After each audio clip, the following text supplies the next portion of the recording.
തലയില്ലാത്ത വിഗ്രഹങ്ങളുള്ള ക്ഷേത്രങ്ങൾ നിങ്ങൾ കണ്ടിട്ടുണ്ടോ? അങ്ങനെയുള്ള ക്ഷേത്രങ്ങളിലാണ് ഞാനിപ്പോൾ ഉള്ളത് കംബോഡിയയിലെ അങ്കോർ വാറ്റിലാണ്. അങ്കോറിൽ നമുക്ക് ഇതുപോലെയുള്ള ധാരാളം തലയില്ലാത്ത ക്ഷേത്രങ്ങൾ നമുക്ക് കാണാൻ സാധിക്കും. ഇവിടുത്തെ പ്രശ്നം എന്ന് പറയുന്നത് ഖമർ റോജ് എന്ന് പറയുന്ന ഒരു കമ്മ്യൂണിസ്റ്റ് തീവ്രവാദ ഗ്രൂപ്പ് ഉണ്ടായിരുന്നു. 1975 മുതൽ 79 വരെയുള്ള കാലഘട്ടങ്ങളിൽ അവർ കംബോഡിയയിൽ വരുത്തിയ നാശനഷ്ടങ്ങളും ഏകദേശം 30 ലക്ഷത്തിലധികം വരുന്ന കംബോഡിയൻ ജനതയെ കൊന്നൊടുക്കിയ ഒരു വലിയ ഒരു കമ്മ്യൂണിസ്റ്റ് ഗ്രൂപ്പ്. അവർ കൊന്നൊടുക്കിയ ആൾക്കാരും അതേപോലെ തന്നെ അവർ നശിപ്പിച്ച ക്ഷേത്രങ്ങളും ക്ഷേത്രത്തിലെ വിഗ്രഹങ്ങൾ വിറ്റ് ആയുധങ്ങൾ വാങ്ങുക, അതേപോലെ തന്നെ അവരെക്കാട്ടിലുപരിയായിട്ട് തായ്ലൻഡിൽ നിന്നുള്ള വിഗ്രഹങ്ങൾ മോഷ്ടിക്കുന്ന സംഘങ്ങളും, അതേപോലെ തന്നെ പ്രകൃതിയും പിന്നെ ഹിന്ദു ബുദ്ധ മതത്തിൽപ്പെട്ട ആളുകൾ തമ്മിലുള്ള കോൺഫ്ലിക്റ്റും, അങ്ങനെ ധാരാളം പ്രശ്നങ്ങൾ നേരിട്ട് മൊത്തത്തിൽ തലയൊന്നുമില്ലാത്ത വിഗ്രഹങ്ങളുള്ള ഒരു ക്ഷേത്രങ്ങളിലേക്കാണ് ഞാനിന്ന് നിങ്ങളെ കൊണ്ടുപോകാൻ പോകുന്നത്. Kochi to London, KL to UK യാത്ര. സിംഗപ്പൂരിൽ നിന്നും നമ്മുടെ രണ്ടാമത്തെ ഫേസ് നമ്മളിപ്പോൾ എത്തിയിരിക്കുന്നത് കംബോഡിയയിലാണ്. അപ്പോൾ ടെക് ട്രാവലിറ്റിൻ്റെ പുതിയ വീഡിയോയിലേക്ക് നിങ്ങൾക്ക് ഏവർക്കും സ്വാഗതം.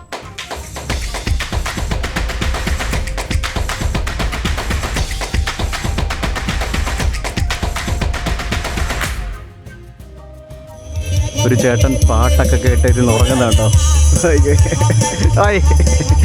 You sleeping with this music? Yeah, sleep nicely. ആമൊക്കെ കെട്ടി കിടന്ന് ഉറങ്ങുന്നുണ്ടല്ലേ ആ ഒരു ടുക്ടക്കിനകത്ത്. വലിയ പുള്ളിയാട്ടോ. Yes. Oh, thank you so much. I badly need some water. Thank you. Angkor Wat ക്ഷേത്രം കണ്ട് അടപ്പ് തെറിച്ച് വന്നിരിക്കുകയാണ്. വെള്ളം കുടിച്ച് നമുക്കിനി അടുത്ത സ്ഥലത്തേക്ക് പോകണം. വേർത്ത് കുളിച്ച് തിരിച്ച് വന്ന് ഈ ടുക്ടുക്കി കയറി ഒരു റൈഡ് പോകുമ്പോൾ കിട്ടുമ്പോൾ ഒരു കാറ്റുണ്ടല്ലോ, അതൊരു ഒന്നൊന്നര ഫീലാണ്. നിങ്ങളിവിടെ വന്നു കഴിഞ്ഞാൽ ടുക്ടുക്ക് മാത്രമേ റെൻറ്റിന് എടുക്കാൻ പാടുള്ളൂ. വേറെ കാറും സംഭവങ്ങളൊന്നും റെൻറ്റിന് എടുക്കരുത്. AC ക്കകത്തിരുന്ന് യാത്ര ചെയ്യരുത്. ഈ ചൂടും വേർപ്പും ഏസിയും എല്ലാം കൂടെ ആകെ മൊത്തത്തിൽ പണി പാടും. ടുക്ടുക്ക് ആകുമ്പോഴത്തേക്ക് ഇങ്ങനെ നാച്ചുറൽ എയറൊക്കെ ഇങ്ങനെ കിട്ടി ആസ്വദിച്ച് ഇങ്ങനെ യാത്ര ചെയ്യുമ്പോൾ കിട്ടുന്നൊരു ഫീല് അതൊന്ന് വേറെ തന്നെയാണ്. സേഫായിട്ടോ വണ്ടി, ഇവരെല്ലാം സേഫായിട്ടാണ് വണ്ടി ഓടിക്കുന്നതും, വേറെ ബുദ്ധിമുട്ടുകളൊന്നുമില്ല. അപ്പോൾ നമ്മൾ അങ്കോർ വാറ്റിൽ നിന്ന് ഇറങ്ങി നമ്മളിനി അടുത്ത സ്ഥലത്തേക്ക് പോവുകയാണ്. ഇന്നലെ നിങ്ങൾ അങ്കോർ വാറ്റിൻ്റെ വീഡിയോ കണ്ടില്ലെങ്കിൽ തീർച്ചയായും കാണുക. വളരെ മനോഹരമായിട്ടുള്ള ഒരു ചരിത്ര നിർമ്മിതി, ലോകത്തിലെ ഏറ്റവും വലിയ ആരാധനാലയം, ലോകത്തിലെ ഏറ്റവും വലിയ ഹിന്ദു ക്ഷേത്രം എന്നറിയപ്പെടുന്ന അങ്കോർ വാറ്റ് ഇപ്പോൾ ഒരു ബുദ്ധമത ആരാധനാലയം കൂടിയാണ്. അപ്പോൾ അതായിരുന്നു നമ്മൾ ഇന്നലെ കണ്ടത്. അപ്പോൾ അവിടെ നമ്മളിനിയിപ്പോൾ മറ്റുള്ള ക്ഷേത്രങ്ങളിലേക്ക് എല്ലാം ഒന്നും പോകുന്നില്ല, നമ്മൾ 1-2 സ്ഥലത്തേക്കാണ് പോകുന്നത്. അതിൽ പ്രധാനമായിട്ടും നമുക്ക് കാണാനുള്ളതാണ് നിങ്ങളുടെ ഇന്നത്തെ വീഡിയോയിൽ നിങ്ങൾ കണ്ട ടൈറ്റിൽ. അങ്കോർ വാറ്റിന് ചുറ്റിനുമുള്ള നദിയാണെന്നൊക്കെ തോന്നും, പക്ഷേ ഇത് നദിയല്ല. അങ്കോർ വാറ്റ് ആ ഒരു ക്ഷേത്രത്തിന് ചുറ്റുമുള്ള ഒരു വാട്ടർ ബോഡിയാണ് ഈ കാണുന്നത്. വളരെ മനോഹരമായിട്ടുള്ള ഈ ഒരു വലിയൊരു വാട്ടർ ബോഡിക്ക് നടുവിലായിട്ടാണ് അങ്കോർ വാറ്റ് എന്ന് പറഞ്ഞ അതിമനോഹരമായിട്ടുള്ള ഒരു ചരിത്ര നിർമ്മിതി സ്ഥിതി ചെയ്യുന്നത്.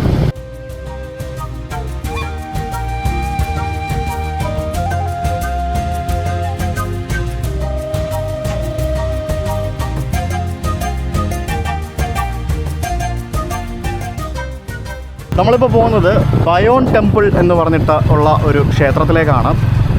ഞാൻ ഈ പറഞ്ഞ പോലെ അങ്കോർ ഈ ഒരു ഹെറിറ്റേജ് നാഷണൽ പാർക്കായിട്ടാണ്. ഇതൊരു അങ്കോർ ഹെറിറ്റേജ് ഏരിയ എന്നാണ് ഈ ഒരു ഏരിയനെ പറയുന്നത്. നാഷണൽ പാർക്ക് അല്ല, ഒരു ഏരിയ. ആ ഒരു ഏരിയയ്ക്കുള്ളിലാണ് ഇവിടുത്തെ എല്ലാ ക്ഷേത്രങ്ങളും സ്ഥിതി ചെയ്യുന്നത്. അപ്പോൾ ഈ കാണുന്ന ഒരു മനോഹരമായിട്ടുള്ള ഒരു കരിങ്കല്ല് കൊണ്ട് നിർമ്മിച്ച ഒരു മതിൽക്കെട്ടിൻ്റെ അകത്തുകൂടെ കാട് നിറഞ്ഞ പ്രദേശത്തുകൂടെ നമ്മളിപ്പോൾ നമ്മുടെ അടുത്ത ക്ഷേത്രത്തിലേക്ക് പോയിക്കൊണ്ടിരിക്കുകയാണ്. അങ്ങനെ നമ്മൾ ആ ബയോൺ ടെമ്പിളിൻ്റെ മുന്നിലെത്തിയിരിക്കുകയാണ്. ബയോൺ ടെമ്പിളിന് ധാരാളം കഥകൾ നമ്മളോട് പറയാനുണ്ട്. ആ കഥകളിലേക്കാണ് നമ്മളിപ്പോൾ കടക്കാൻ പോകുന്നത്. അങ്ങനെ നമ്മൾ ആ ഒരു ബയോൺ ടെമ്പിളിലേക്ക് എത്തിയിരിക്കുകയാണ്. ബയോൺ ടെമ്പിൾ എന്ന് പറയുന്നത് ഇവിടെ നമുക്ക് 4 മുഖങ്ങളുള്ള ധാരാളം ടവറുകൾ കാണാൻ സാധിക്കും. ആ 4 മുഖങ്ങളുള്ള ധാരാളം ടവറുകളിൽ കുറേ വ്യത്യസ്തമായ കുറേ സംഭവങ്ങളുണ്ട്. അതായത് ഞാൻ കഴിഞ്ഞ വീഡിയോയിൽ പറഞ്ഞതാണ്, ഇവിടെ പണ്ട് ഹിന്ദുയിസം ആയിരുന്നു. പിന്നീട് ജയവർമ്മൻ 7 എന്ന് പറഞ്ഞ രാജാവ് വന്നതിന് ശേഷം ഹിന്ദുയിസം ലിറ്ററലി ബുദ്ധിസവും കൂടെ വന്ന സമയത്ത് അദ്ദേഹം ഈ ഹിന്ദുയിസവും ബുദ്ധിസവും കൂടെ മിക്സ് ചെയ്തിട്ട് രണ്ടും കൂടെ കമ്പൈൻഡ് ആയിട്ടുള്ളൊരു ബ്ലെൻഡഡ് സംഭവത്തെ എന്താ പറയുക നിലനിർത്താനായിട്ട് പരമാവധി ശ്രമിച്ചു. അപ്പോൾ അതിൻ്റെ കുറേ അവശേഷിപ്പുകളും ബാക്കിയുള്ള സംഭവങ്ങളൊക്കെ നമുക്കിവിടെ കാണാൻ സാധിക്കുമെന്നാണ് മനസ്സിലാക്കാൻ സാധിച്ചത്. പൊട്ടിപ്പൊളിഞ്ഞ് കിടക്കുന്ന ഒരു ക്ഷേത്രമായിട്ടാണ് നമുക്ക് ഇത് ദൂരെ നോക്കുമ്പോൾ മനസ്സിലാക്കാൻ സാധിക്കുന്നത്.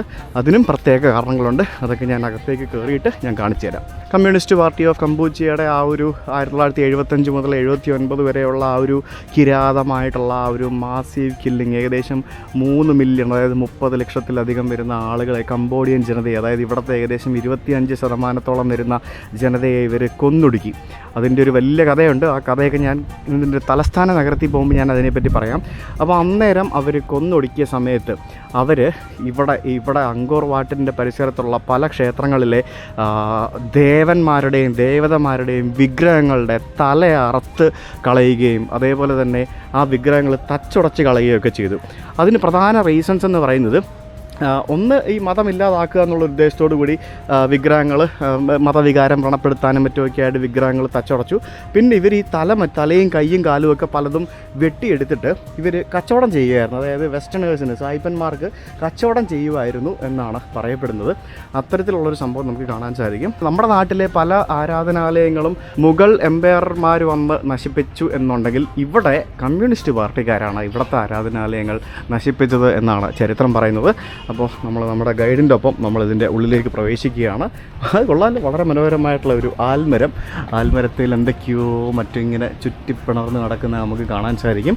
നമ്മൾ അങ്കോർ വാട്ടിൽ കണ്ട പോലെ തന്നെ ഇവിടെയും നമുക്ക് ധാരാളം ഇതുപോലെയുള്ള കൊത്തുപണികൾ കാണാൻ സാധിക്കും. ജയവർമ്മൻ 7 എന്ന് പറഞ്ഞ രാജാവിൻ്റെ സമയത്തെ കൊത്തുപണികളാണ് നമുക്കിവിടെ കാണാൻ സാധിക്കുന്നത്. ആ രാജാവിൻ്റെ സമയത്തുള്ള ആ ഒരു പരിവാരങ്ങളുടെ സംഭവങ്ങളും പട്ടാള നീക്കങ്ങളൊക്കെയാണ് നമുക്ക് കാണാൻ സാധിക്കുന്നത്. ജയവർമ്മൻ 7ൻ്റെ സമയത്ത് നമുക്ക് ഇവിടെ ചൈനീസ് ആധിപത്യമാണ് നമുക്ക് കാണാൻ സാധിക്കുന്നത്. അതായത് ചൈനക്കാരുമായിട്ട് യുദ്ധം ചെയ്യുന്നതിൻ്റെ ഒരു ചിത്രങ്ങളാണ് നമുക്കിവിടെ കാണാൻ സാധിക്കുന്നത്. നേരെ മറിച്ച് സൂര്യവർമ്മൻ രാജാവിൻ്റെ സമയത്താണെങ്കിൽ തായ് ആൾക്കാരുമായിട്ടും മറ്റു പല ആൾക്കാരുമായിട്ടൊക്കെ ആയിരുന്നു യുദ്ധം. അപ്പോൾ ഇവിടെ ഈ കാണുന്ന പ്രതിമകൾ ശരിക്കും ചൈനീസ് പടയാളികൾ അല്ലെങ്കിൽ ചൈനീസ് ആളുകളെ നമ്മളെ ശരിക്കും റെപ്രസെൻ്റ് ചെയ്യുന്നു എന്ന് വേണമെങ്കിൽ പറയാം. അങ്കോർ വാട്ടിൽ വലിയ കല്ലുകൾ ഉപയോഗിച്ചിട്ടാണ് നിർമ്മാണം എന്നുണ്ടെങ്കിൽ ഇത് ചെറിയ ചെറിയ കല്ലുകൾ മുകളിൽ അടുക്കി വെച്ചിട്ടാണ് നിർമ്മിച്ചിരിക്കുന്നത് ഇവിടുത്തെ സംഭവങ്ങളൊക്കെ. ഇത് ശരിക്കും വളരെയധികം പൊട്ടിപ്പൊളിഞ്ഞ് കിടക്കുന്ന രീതിയിൽ കിടക്കുന്ന ഒരു ക്ഷേത്രമാണ്. ഇത്തരത്തിൽ തകർന്ന് കിടക്കുന്ന ക്ഷേത്രങ്ങളും ധാരാളം ഇതിനകത്തുണ്ട്. അതേപോലെ നല്ല രീതിയിൽ പ്രിസർവ് ചെയ്തിരിക്കുന്ന ക്ഷേത്രങ്ങളും ധാരാളം ഇതിനകത്തുണ്ട്. ഇവിടുത്തെ ക്ഷേത്രങ്ങളുടെ എല്ലാം പുറം ഭാഗത്ത് ഔട്ടർ ഏരിയയിൽ ഇത്തരത്തിലുള്ള കൊത്തുപണികളാണ് നമുക്ക് എല്ലായിടത്തും കാണുന്നത്. അതെല്ലാം ഇവിടുത്തെ ചരിത്രം പറയുന്ന കഥകളാണ്. ഈ ഗൈഡുമാർ നമുക്കിതൊക്കെ വിവരിച്ചു തരും. ഈ കംബോഡിയ, ഇൻഡോ ചൈന ഭാഗങ്ങളിൽ പണ്ടുണ്ടായിരുന്ന ഒരു കൂട്ടം ആൾക്കാരാണ് ചമ്പ എന്ന് പറഞ്ഞ ആൾക്കാർ. അപ്പോൾ ഈ അങ്കോറിലെ ആളുകളുടെ പ്രധാന ശത്രുക്കളായിരുന്നു ഈ ചമ്പ ആൾക്കാർ. അപ്പോൾ ഇവരുമായിട്ട്, ഈ ചമ്പ ആൾക്കാരുമായിട്ട് വെള്ളത്തിൽ നടത്തിയ യുദ്ധത്തിൻ്റെ ഒരു റെപ്രസെൻറ്റേഷനാണ് നമുക്ക് ഇവിടെ കാണുന്നത്. പിന്നീട് ഈ ചമ്പ ആളുകൾക്ക് എല്ലാം നഷ്ടപ്പെടുകയും ഇവരോട് തോൽക്കുകയും ഇവർ ലോകത്തിൻ്റെ പല ഭാഗങ്ങളിലേക്ക് മൈഗ്രേറ്റ് ചെയ്യപ്പെടുകയും ഇപ്പോൾ അവർ മതം മാറി മുസ്ലിം മതവിശ്വാസികളായിട്ട് ജീവിക്കുന്നു എന്നാണ് എനിക്ക് മനസ്സിലാക്കാൻ സാധിച്ചത്. ഇവിടുത്തെ ഈ ഒരു കൊത്തുപണികൾക്കുള്ള മറ്റൊരു പ്രത്യേകത എന്ന് പറയുന്നത്, നമ്മൾ അങ്കോർ വാട്ടിൽ നീളത്തിലുള്ള വലിയ കല്ലിൽ ഒറ്റ കൊത്തുപണിയായിട്ട് ചെയ്തിരിക്കുക. പക്ഷേ ഇവിടെ അങ്ങനെയല്ല. ഇത് കണ്ടോ, ഇതൊരു പീസാണ്, പിന്നെ ഇത് വേറൊരു പീസാണ്, ഇത് വേറൊരു പീസാണ്. നമ്മൾ ഈ ടൈല് കൊണ്ട് ഒട്ടിക്കുന്ന പോലെ ഇത് പുറത്ത് വെച്ചിട്ട് കൊത്തുപണി ചെയ്ത് കറക്റ്റ് ആ ഒരു രീതിയിൽ ഇവിടെ കൊണ്ട് ഇതിൻ്റെ മുകളിൽ ഒട്ടിച്ച് ജോയിൻറ്റ് ചെയ്ത് വെച്ചിരിക്കുന്നതായിട്ടാണ് നമുക്ക് കാണാൻ സാധിക്കുന്നത്. അത്തരത്തിലാണ് ഇതിൻ്റെ നിർമ്മാണം. പല രീതിയിലുള്ള ഫൈറ്റും പല സംഭവങ്ങളും ഇവർ യുദ്ധത്തിൽ എങ്ങനെയൊക്കെ ചെയ്തിരുന്നു, ഏതൊക്കെ രീതിയിലാണ് ഇവർ സംഭവങ്ങൾ ചെയ്തിരുന്നു എന്നൊക്കെയാണ് നമുക്കിവിടെ കാണാൻ സാധിക്കുന്നത്. അതിനകത്ത് പിന്നെ കോഴിപ്പോരുണ്ട്, പിന്നെ ഡോഗ് ഫൈറ്റ് ഉണ്ട്, സുമോ ഗുസ്തി ഉണ്ട്, ഇത് എന്തോ മൃഗങ്ങളെ തൂക്കിയെടുത്തുകൊണ്ട് പോകുന്നു, അങ്ങനെ പല ക്രൂര വിനോദങ്ങളും ബാക്കിയുള്ള പല സംഭവങ്ങളൊക്കെ നമുക്ക് ഇതിനകത്ത് കണ്ട് മനസ്സിലാക്കാൻ സാധിക്കും. ഇവിടെ നമ്മളിപ്പോൾ ഫസ്റ്റ് ലെയർ കഴിഞ്ഞ് സെക്കൻഡ് ആ ഒരു ലെയറിലേക്ക് പോവുകയാണ്, സെക്കൻഡ് ഒരു ഫേസിലേക്ക് പോവുകയാണ്. ഇവിടെയൊക്കെ പലതും ഇങ്ങനെ തകർന്നടിഞ്ഞ് കിടക്കുകയാണ്. ഇത് റീസ്റ്റോർ ചെയ്തിട്ടില്ല. പലതും റീസ്റ്റോർ ചെയ്യാനായിട്ട് ഇതൊക്കെ ആലോചിക്കുക, ഇതൊക്കെ റീസ്റ്റോർ ചെയ്ത് കൺസ്ട്രക്ട് ചെയ്യാനായിട്ട് എത്ര കാശ് വേണം. ഇതൊക്കെ പണ്ട് തകർന്നതും നാച്ചുറൽ കലാമിറ്റിയിൽ തകർന്നതും അല്ലാതെ മനുഷ്യൻ തകർത്തതുമായിട്ടുള്ള പല രീതിയിൽ തകർത്ത സംഭവങ്ങൾ നമുക്കിവിടെ കാണാൻ സാധിക്കും. ഇതൊന്നും വരാത്തതിന് ഇതുകൊണ്ട് ഈ കുരങ്ങന്മാർ ഇവിടെ ഉണ്ട്. ഉമ്മാർ ഇച്ചിരി ഡേഞ്ചറാണെന്നല്ലേ ഞാൻ പറഞ്ഞേക്കാം. Hello, how are you? അത് ശരി, ഈ ഒരു പടവുകൾ ഓൺലി ഫോർ കുരങ്ങന്മാർ. തേർഡ് ടെറസിലേക്ക് നമുക്ക് പോകാൻ പറ്റില്ല. തേർഡ് ടെറസ് റിനോവേഷൻ്റെ ഭാഗമായിട്ട് അടച്ചിട്ടിരിക്കുകയാണ്. അതുകൊണ്ട് നമുക്ക് ഇതിൻ്റെ ഏറ്റവും മുകളിലേക്ക് നമുക്ക് കയറാൻ പറ്റില്ല. ഈ കുരങ്ങന്മാർക്ക് മാത്രമേ ഇതിൻ്റെ മുകളിലേക്ക് കയറി പോകാൻ പറ്റുള്ളൂ. So previously it was Sivalinga, then used to be Buddha sitting and doing meditation. This is his head here, sitting like this. But after the religious reaction, they destroys all the carvings of the Buddha, but try to make a the Shivalingam. Yeah. Okay, so you are telling that Hinduism later converted to Buddhism. And then back Again? and forth. Oh, Again and it again, was like many that? Times. Yeah, many times. Many times it changed. Yeah. Not only once. Not okay only once. വെറുതെ അല്ല ഇത് മൊത്തം അവിയിൽ പരുവത്തി കിടക്കുന്നത്. അതായത് ഹിന്ദുയിസവും ബുദ്ധിയിസവും അങ്ങോട്ടും ഇങ്ങോട്ടും മാറ്റി, അതേപോലെ തന്നെ ശൈവന്മാരും വിഷ്ണുവിൻ്റെ ആൾക്കാരും എല്ലാവരും കൂടെ അങ്ങോട്ടും ഇങ്ങോട്ടും തമ്മിൽ തല്ലി മൊത്തത്തിൽ കുളമാക്കിയിരിക്കുകയാണ് ഇവിടുത്തെ ക്ഷേത്രങ്ങളൊക്കെ. അതായത് ഇവിടെ പണ്ട് ബുദ്ധൻ്റെ ഒരു പ്രതിമ ഉണ്ടായിരുന്നു, പൊളിച്ച് കളഞ്ഞ് അവിടെ ശിവലിംഗം പണിയാൻ ശ്രമിച്ചു, അത് വീണ്ടും കുളമാക്കി, അങ്ങനെ പല സംഭവങ്ങൾ നമുക്ക് ഇവിടെ കാണാം. ഇതിൻ്റെ ഈ ഇടനാഴികൾ നമ്മൾ അങ്കോർ വാറ്റ് കണ്ട പോലൊന്നുമല്ല, ഇത് വളരെ ചെറിയ ഇടുങ്ങിയ ഒരു ക്ഷേത്രമാണ്. അങ്കോർ വാറ്റിൻ്റെ 10 20 വലിപ്പം പോലും ഇതിനില്ല. പക്ഷേ ഇതാണ് സത്യം പറഞ്ഞാൽ ഇത് മൊത്തത്തിൽ ഇങ്ങനെ തകർന്നടിഞ്ഞ് കിടക്കുന്ന രീതി കിടക്കുന്നത്. ഇത് ഇടുങ്ങിയ ഒരു സ്ഥലം, അതിൻ്റെ മുകളിലേക്ക് കയറാൻ പറ്റുമായിരുന്നെങ്കിൽ നല്ലതായിരുന്നു. പക്ഷേ അത് ഇടിഞ്ഞു പൊളിഞ്ഞ് വീഴുന്ന പോലെ റീസ്റ്റോർ ചെയ്യാൻ വേണ്ടി ഇങ്ങനെ നിലനിൽക്കുന്ന സംഭവം ആയതുകൊണ്ട് നമുക്ക് അതിൻ്റെ മുകളിലേക്ക് നമുക്ക് കയറാൻ പറ്റില്ല. ഇപ്പോൾ അതാണ് അതിൻ്റെ ഒരു പ്രശ്നം. അപ്പോൾ ഇവിടെ നമുക്ക് കുറച്ചുകൂടെ കൃത്യമായിട്ട് കാണാൻ സാധിക്കും ആ ഒരു ബുദ്ധൻ്റെ ഓറ കണ്ടില്ലേ, ആ ഒരു സംഭവം. അപ്പോൾ ആ ബുദ്ധൻ്റെ ഒരു സംഭവങ്ങൾ എടുത്തു മാറ്റി അവിടെ ശിവലിംഗം കൊത്തി വെച്ചിരിക്കുന്നതാണ് നമുക്ക് കാണാൻ സാധിക്കുന്നത്. കണ്ടോ, ഇത് അങ്ങോട്ടും ഇങ്ങോട്ടും മാറ്റി കളിക്കുകയായിരുന്നു ഇവർ പണ്ട്. ഇവിടെ എല്ലാം നമുക്ക് ഇത് കാണുന്ന സ്ഥലമെല്ലാം നേരത്തെ ബുദ്ധൻ്റെ ഒരു പ്രതിമകളുണ്ടായിരുന്ന സ്റ്റാച്ചു ഉണ്ടായിരുന്ന സ്ഥലങ്ങളാണ്. അതെല്ലാം അവർ പൊളിച്ചു മാറ്റിയിരിക്കുകയാണ്. ഇത് ചെയ്ത കമ്മ്യൂണിസ്റ്റുകാരല്ല കേട്ടോ, ഇത് പണ്ടത്തെ കാലത്തെ ആൾക്കാർ ചെയ്തതാണ്. കമ്മ്യൂണിസ്റ്റുകാർ ചെയ്ത് വേറെ. ഇത് ശരിക്കും ഭയങ്കര ഇരുട്ടാണ് ഇതിനകത്ത്. സംഭവം ഭയങ്കര ഏറിയൊന്നുമല്ല, പക്ഷേ നല്ല തണുപ്പുണ്ട് ഇത്രയും കരിങ്കല്ലും മറ്റുമൊക്കെ ആയതുകൊണ്ട്. Oh, this is also a part of Shivalinga, right? Yeah, this is used to be the Shidaros of this is the Upma. Okay. Yuni. Okay. So who destroyed all these things? This one not destroyed, it just remove the lingam and replace at the other side. Other side, okay. ഇതൊക്കെ കണ്ടില്ലേ, ഇവിടൊക്കെ പണ്ട് ശിവലിംഗം ഉണ്ടായിരുന്ന സ്ഥലങ്ങളാണ്, കണ്ടില്ലേ നോക്ക്. അതിലൂടെയാണ് നമ്മളിപ്പോൾ നടന്നു പോകുന്നത്. എന്താ ശിവലിംഗത്തിൻ്റെ പല ഭാഗങ്ങളാണ്, അതിൻ്റെ ബേസും കാര്യങ്ങളൊക്കെയാണ്. ബ്രഹ്മാവിൻ്റെ എന്താ പറയുക ആ ഒരു കൺസെപ്റ്റിലാണ് ഇവിടുത്തെ പല തൂണുകളും നിർമ്മിച്ചിരിക്കുന്നതെന്നാണ് എനിക്ക് മനസ്സിലാക്കാൻ സാധിച്ചത്. Yes, 4 faces. ഓക്കെ, ഇവിടെ നമുക്ക് 4 ഫേസസ് ഉള്ള സ്തൂപങ്ങൾ നമുക്ക് കാണാൻ സാധിക്കും പല സ്ഥലത്തായിട്ടും. സത്യം പറഞ്ഞാൽ ഇതിങ്ങനെ കിടക്കുന്ന കാണുമ്പോഴത്തേക്കിനും ഭയങ്കര കഷ്ടം തോന്നുന്നുണ്ട് കേട്ടോ. ഇത് കണ്ടോ, മുകളിൽ നോക്കി കല്ലൊക്കെ ഇങ്ങനെ അടുക്കി വെച്ചിരിക്കുന്ന പോലെ വെച്ചിരിക്കുകയാണ്. അതായത് കല്ലിങ്ങനെ വെറുതെ മേളിൽ വെച്ച് നിർമ്മിച്ചിരിക്കുന്ന രീതിയിലാണ്. ഇതിനുള്ളിൽ ഈ ഇടനാഴികളിലൂടെ നടക്കുമ്പോൾ തന്നെ സത്യം പറഞ്ഞാൽ നമുക്ക് ഭയമാകുന്ന രീതിയിലാണ് ഇവിടുത്തെ ഓരോ സംഭവങ്ങളും. നോക്കി, ഇതിൻ്റെ താഴേക്ക് പടകുകൾ ഇറങ്ങിപ്പോവാം. ഇതിനകത്തും ചെറിയ കുളങ്ങളും അതുപോലുള്ള സംഭവങ്ങളൊക്കെ ഉണ്ടെന്ന് തോന്നുന്നു. എല്ലായിടത്തും പലതരത്തിലുള്ള കൊത്തുപണികൾ നമുക്ക് കാണാൻ സാധിക്കും. ഇതിവിടെ കണ്ടോ, ഇത് കണ്ടിട്ട് ഏതൊരു മഹർഷി ഇരിക്കുന്നത് പോലെയൊക്കെ എനിക്ക് തോന്നുന്നുണ്ട്. ഇങ്ങനെ നശിഞ്ഞതുണ്ട്, നശിയാത്തതുണ്ട്, അങ്ങനെ പല രീതിയിലുള്ള സംഭവങ്ങൾ നമുക്കിവിടെ കാണാം. പക്ഷേ ഇതൊക്കെ കണ്ടോ നോക്കി, എല്ലാം തച്ചടച്ച് പല രീതിയിലാക്കി വെച്ചിരിക്കുകയാണ് കേട്ടോ. ഈ ഒരു ക്ഷേത്രത്തിൻ്റെ ഇടനാഴികളിൽ കൂടെ നടക്കുന്നത് ഒരു പ്രത്യേക ഒരു ഫീലാണ്. ഒരു കാലത്ത് എന്തോരം ചരിത്രം നിറഞ്ഞ സ്ഥലമല്ലേ, ആ സ്ഥലത്താണല്ലേ ഞാനിപ്പോൾ വന്നിരിക്കുന്നത്. This is totally strange. ഇപ്പോൾ ഇതൊരു ഹോണ്ടഡ് പ്ലേസ് പോലെ, പ്രേതാലയം പോലെ ആയി കിടക്കുന്നത് കാണുമ്പോഴത്തേക്കിനും സത്യം പറഞ്ഞാൽ കഷ്ടം തോന്നുന്നുണ്ട് കണ്ടിട്ട്. ഇവിടെ നമുക്കൊരു ശിവലിംഗം കാണാം, അതും പാർഷ്യലി തകർക്കപ്പെട്ട രീതിയിലാണ് അത് വെച്ചിരിക്കുന്നത്. കേട്ടോ, നമ്മുടെ സ്റ്റെപ്പൊക്കെ കണക്കാണ്. Oh my God. This is the narrow steps which we missed in Angkor Wat. എൻ്റെ പൊന്നു നോക്കിയേ, ശരിക്കും എല്ലാ സ്റ്റെപ്പും ചവിട്ടാൻ പോലും പറ്റില്ല കേട്ടോ. ഇതുപോലുള്ള നാരോ സ്റ്റെപ്പുകളാണ് ഇതിൻ്റെ മുകളിലേക്ക് കയറാനായിട്ട് നിർമ്മിച്ച് വെച്ചിരിക്കുന്നത്. എൻ്റെ അമ്മോ, ഇവിടെ എല്ലാം ഇതുപോലത്തെ സ്റ്റെപ്പുകൾ ഇഷ്ടംപോലെ ഉണ്ട്. എന്നാലും തകർന്നടിഞ്ഞ് കിടക്കുന്ന ഈ ഒരു ചരിത്ര നിർമ്മിതി കാണുമ്പോഴത്തേക്കിനും സത്യം പറഞ്ഞാൽ വിഷമം വരുന്നുണ്ട്. ഇതൊന്നും തകർത്തില്ലായിരുന്നെങ്കിൽ എത്ര ഭംഗിയായിരുന്നു അല്ലേ. എന്താ അല്ലേ, നമ്മളൊക്കെ ഇങ്ങനെ എന്തിൻ്റെയും പേരിൽ, എല്ലാത്തിൻ്റെയും പേരിൽ, മതത്തിൻ്റെയും രാഷ്ട്രീയത്തിൻ്റെയും എല്ലാത്തിൻ്റെയും പേരിൽ ഇങ്ങനെ തല്ലി അടിയുണ്ടാക്കി ജീവിക്കാനല്ലേ നമുക്കറിയുള്ളൂ. അന്നും ഇന്നും എല്ലാം കണക്കാം. അന്തക്കാലത്തും ഇന്നക്കാലത്തും ഇതൊക്കെ ഇനി എന്നാണോ മാറാൻ പോകുന്നത് ആർക്കറിയാം. ആ ക്ഷേത്രത്തിൻ്റെ പുറം ഭാഗത്തായിട്ട് നമ്മൾ എത്തിയിരിക്കുകയാണ്, ഔട്ട്സ്കേർട്സിൽ എത്തിയിരിക്കുകയാണ്.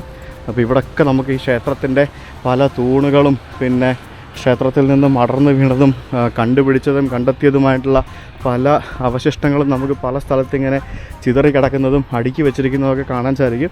ഏതെങ്കിലുമൊക്കെ കാലത്ത് കാശൊക്കെ ആയി കഴിയുമ്പോഴത്തേക്കിനും ഇതൊക്കെ റീസ്റ്റോർ ചെയ്തെടുത്ത് കുട്ടപ്പനാക്കി കൊണ്ടുവരും എന്ന് നമുക്ക് പ്രതീക്ഷിക്കാം. അല്ലാണ്ട് എന്താ ചെയ്യുക. നമ്മളിപ്പോൾ കയറിയിട്ട് വന്ന ആ ബയോൺ ടെമ്പിൾ ഫ്രഞ്ചുകാർ കണ്ടുപിടിച്ച സമയത്ത് അതിൻ്റെ മുകളിൽ ഒരു ശിവലിംഗമായിരുന്നു. ആ ശിവലിംഗം അതിൻ്റെ താഴെയായിട്ട് കുഴിച്ചു മൂടിയ രീതിയിലുണ്ടായിരുന്ന ഈ കാണുന്ന ബുദ്ധൻ്റെ ഒരു മനോഹരമായിട്ടുള്ളൊരു പ്രതിമ അവർ കണ്ടെത്തിയിട്ട് അതിവിടെ പുറത്ത് ഇപ്പോൾ സ്ഥാപിച്ചിരിക്കുകയാണ്. എങ്ങനെ പോയാലും ഒരു 10-15 അടി ഉയരം ഈ ഒരു പ്രതിമയ്ക്ക് നമുക്ക് കാണാൻ സാധിക്കും. അത് കല്ല് കൊണ്ടുണ്ടാക്കിയ ഒരു പ്രതിമ അതൊരു മനോഹരമായിട്ടൊരു പീഠത്തിൽ ഇവിടെ ഇപ്പോൾ പ്രതിഷ്ഠിച്ചിരിക്കുന്നത് നമുക്ക് കാണാം. ഈ അങ്കോറും പരിസര പ്രദേശങ്ങളും ഒരു വാസ്റ്റ് ഏരിയ ആണ്. നമ്മൾ ഒറ്റയ്ക്ക് ഇവിടെ വന്നു കഴിഞ്ഞാൽ ഗൂഗിൾ മാപ്പിൻ്റെ സഹായം ഉണ്ടെങ്കിൽ പോലും നമുക്ക് കറങ്ങി തിരിഞ്ഞ് കണ്ടു കാണാൻ പറ്റില്ല. നമ്മൾ വെറുതെ ടൈം വേസ്റ്റ് ചെയ്യത്തേ ഉള്ളൂ. ഇവിടെ വരുന്ന ആൾക്കാർ നിർബന്ധമായിട്ട് നിങ്ങളൊരു ഗൈഡിനെ എടുക്കുക. ഒരു ഫുൾ ഡേ നിങ്ങൾക്ക് ടൂർ നടത്താം, 2 ദിവസം നടത്താം, 3 ദിവസം നടത്താം, ഒരാഴ്ച നടത്തിയാലും തീരാത്തത്ര കാഴ്ചകൾ ഇവിടെ ഉണ്ട്. ഇതിനോടൊക്കെ ഇൻട്രസ്റ്റും കാര്യങ്ങളും ഉള്ളവർക്ക് നിങ്ങൾക്ക് ഇതൊക്കെ ചെയ്യുന്നതായിരിക്കും നല്ലത്. നടക്കാനുണ്ട് ഇഷ്ടം പോലെ. ഒരു ദിവസം 10-15 കിലോമീറ്റർ ഇങ്ങനെ നടക്കേണ്ടി വരും.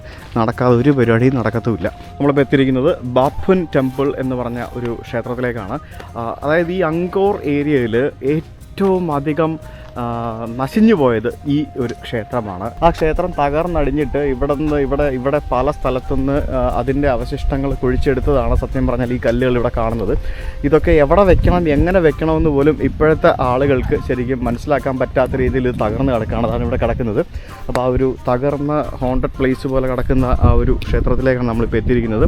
ഇവിടെയൊക്കെ ഈ പറഞ്ഞ പോലെ ഒരു കാലത്ത് വലിയ വലിയ സംഭവങ്ങൾ ചെയ്തു വെച്ചിരുന്നതാണ്. പിന്നെ ഇത്രയും പറഞ്ഞ പോലെ ഇതൊക്കെ ഉണ്ടാക്കി വെച്ചിട്ട് അങ്ങോട്ടും ഇങ്ങോട്ടും പല നാട്ടുരാജ്യങ്ങളായിട്ടും പല ആളുകളായിട്ടും തമ്മി തല്ലിയും വഴക്കുണ്ടാക്കിയും പല യുദ്ധങ്ങളിലും ഒക്കെ തകർന്നതും തകർക്കപ്പെട്ടതുമായിട്ടുള്ള ക്ഷേത്രമായിരിക്കും. അല്ലാതെ ഇപ്പോൾ എന്താ അല്ലേ, എന്തൊക്കെ കാര്യങ്ങളല്ലേ, ഏതൊക്കെ രീതിയിൽ ശരിക്കും. എന്നാലും ഞാനിപ്പോഴും ആലോചിക്കുന്നത് ഇതൊക്കെ ഉണ്ടാക്കി വെച്ചിട്ട് ഇതൊക്കെ എങ്ങനെയാണ് ഇതൊക്കെ അന്യം നിന്ന് കാട് മൂടി പോയത്, അല്ലെ തകർന്നു പോയത്, ആളുകൾ ഇതൊക്കെ ഇട്ടിട്ട് പോയത് എന്നാണ് ഞാൻ സത്യം പറഞ്ഞാൽ ഇപ്പോൾ ആലോചിക്കുന്നത്. What straight it's like 1000 pillars. നമ്മുടെ ട്രിച്ചിയിലെ 1000-കാൽ മണ്ഡപമില്ലേ, ശ്രീരംഗത്താണോ ട്രിച്ചിയിലാണോ എവിടെയായിരുന്നു, അവിടെ ഉണ്ട്.